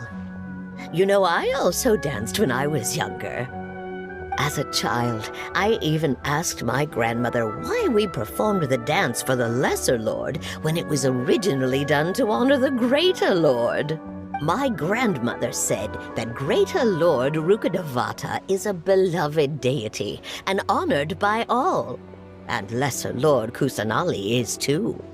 If the Goddess of Flowers ever knew Lesser Lord Kusanali, then she would certainly have wished to be her friend and hold celebrations for her too. The Sabzeruz festival has been losing its appeal over the years. That is, until a wealthy benefactor stepped in this year and brought the festival back to life.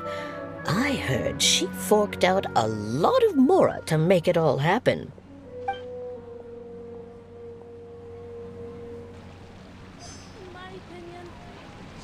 The best stall in the whole bazaar.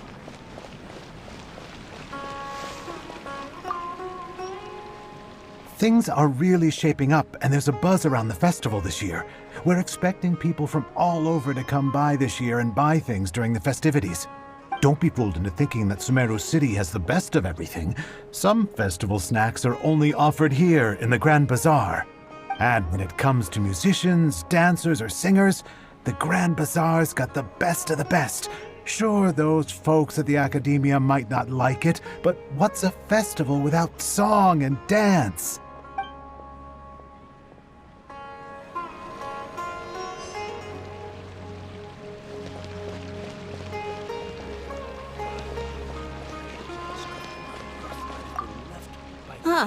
Revamping the stage for the festival couldn't have been easy, that's for sure. I bet this year's festival will be one to remember. I don't know much about the Grand Bazaar, but I do know that the residents here have a penchant for song and dance.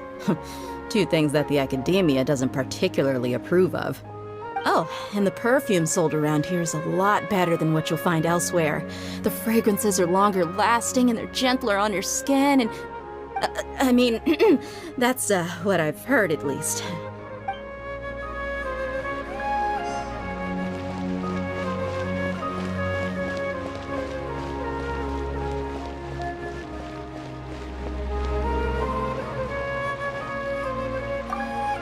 Nilou, your outfit looks amazing. There's also something different about you from when we first met up. I thought I'd add a little extra pizzazz to my dress for the festival. See? Wow, did you sew all that yourself? Uh-huh. Sewing is a fundamental skill for everyone in the theater company because we make all our own costumes. Did you know that Mr. Zubair not only can make costumes, but props too? I've noticed that you can't keep your eyes off this crown. Would you like to try it on? May I? Of course. The legends say that the goddess of flowers had beautiful horns on her head, so this crown was made to reflect that.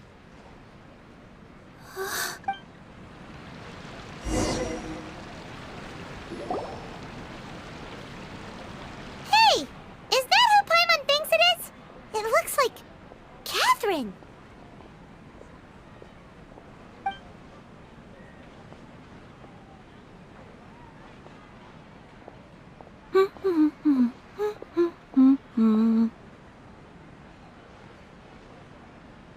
Huh. Come to think of it, Paimon's only ever seen her behind the counter at the Adventurers Guild. This is the first time we've ever seen her taking a break. Hey, Catherine! Huh? Oh, hey! It's the Traveler and Paimon! What's shaken? Whoa. Break time Catherine sure sounds a lot less formal than usual. Paimon was still waiting for her to say Ad Astra Abyssosque. Sure. Standing behind the counter at the Adventurers Guild doesn't require any complicated functions. But saying and doing the same old things over and over again can get pretty monotonous. Like watching the same Fontaine movie day after day. But take you two, for example. You travel across Teyvat to enrich your lives and gain new experiences. Well, we enjoy traveling across Teyvat and all that, but we're mainly looking for clues about her brother. Yes, you should keep searching. Sometimes the answers we're looking for aren't necessarily at our intended destination. Instead, they're found along the way. Huh. Haven't we heard someone say something pretty similar recently? Anyways, what brings you out here, Catherine? No, not particularly. I guess you could say that I'm loving the recent atmosphere here. If festivals bring happiness to everyone, then that's where their true value lies. Oh, it looks like it's about time for me to be heading back now. Alright, we'll see you next time at the Adventurers Guild. Oh, by the way, thanks for connecting us with the Eremites. We've already made some great friends in Sumeru City thanks to you. I'm sure you two will get along well with the people here. You've already been blessed by the element of Dendro after all. See you around.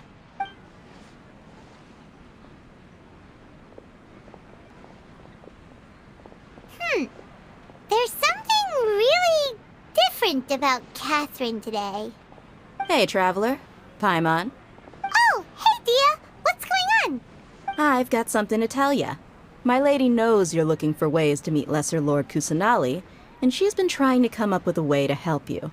Well, I have an idea that might help. Are you serious?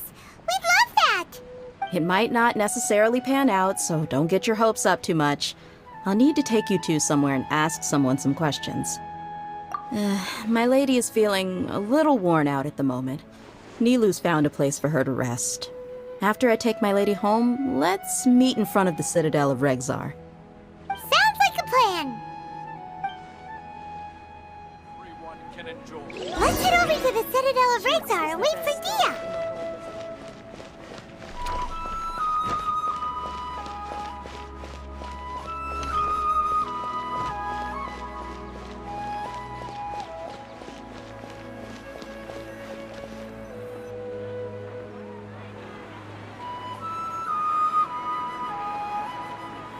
Sorry, I'm late. It took some convincing for the Master and Mistress to believe that Miss Dunyarzad was only sitting in the port for a while because she was in a bad mood. Anyway, I guess I should be thanking you. I haven't seen Miss Dunyarzad that happy in a long time. If it wasn't for you two, she probably would have been caught and dragged back much earlier.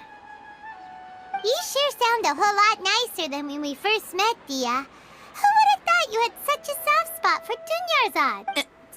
It's called being a professional. I'm a bodyguard, and I work for whoever's paying. Look, Dia's blushing. Listen, you two.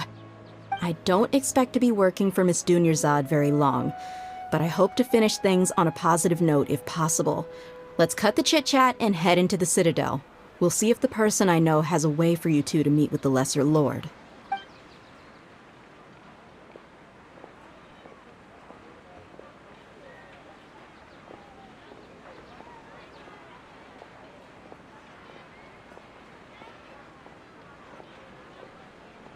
Oh, hey, Chief. Ha, Dia! What are you doing here? And well, didn't expect to see you three together. I take it you all know each other already? Mm-hmm. We met this morning after the Adventurers Guild pointed us to Ozfon for more info. No kidding. Huh. So, where's Ruksha? I thought I'd help these two out by asking about the theft. Anything you can tell him? Rukshaw's gone over to the Academia. The Grand Sage recently ordered Sumeru City to begin bolstering its defenses, so people from all over have been called back to the city. Since you've already mentioned the theft, I suppose I might as well tell him what we know. Appreciate it, Chief. Theft? Sorry, what the heck are you guys talking about? Just recently, the Academia lost something, and there's a chance the item is connected with the Dendro Archon. This case might just somehow help you in meeting her. I suppose that's one way to look at it. But if you ask me, the case is more about the Academia than anything else. Let me fill you in. The Academia recently sent a convoy to pick up an important package from Aru village. Word got out, and the convoy was robbed on its way back. The Grand Sage took the whole matter very seriously. Not only did he dispatch the Matra, but also enlisted our help in the search for leads. All we know so far is that whatever was stolen is currently in Port Ormos. You two have heard of Port Ormos, haven't you? It's the largest commercial port in all of Sumeru. You can travel there by leaving Sumeru City and heading south along the river. The Academia's grip isn't long enough to reach all the way to Port Ormos, so the city's a little more laid back, meaning the population's also a mixed bag. You never know who you'll meet there. Apparently what was lost has a great deal to do with the Akasha, knowledge, and even the gods. I'm afraid I don't have any other details for you, though. If you're interested, maybe you could head to Port Ormos and ask around yourselves. If you want my advice, try introducing yourselves as students of the Academia once you're there. Are you serious, Chief? All the Academia students are in Sumeru City, you know. Why should they pretend to be students in Port Ormos? If you're also interested, just go there and see what happens. Count me out. I've got plenty of work to do here for the Homayani family. And take it from me, if you two really do decide to visit Port Ormos, you'd best watch your backs. Let's just say that the Eremites there aren't nearly as friendly as those here in Sumeru City. There are even some extremists who go around shouting slogans like, "Retake Sumeru for King Deshret." Word is that more and more are joining their movement. They're becoming a real headache for Chief and the others. You bet they are. King Deshret's been dead for thousands of years. Now they start spreading rumors of his return. Ridiculous. Not everyone's like you, Chief. Even the desert natives who abandon their homes in the wilderness still wish to have a god of their own. Well, Traveler, that's about all the information we have for you. Thanks, Dia! And you too, Osfond! Since we've gathered all we could for the moment in Sumeru City, let's head to Port Ormos and see what we can find next. Miss Dunyarzad is looking forward to seeing you both at the Sub-Zeru's festival, so be sure to get yourselves back here in time for that. Good. Then we'll see you both at the Sub-Zeru's festival.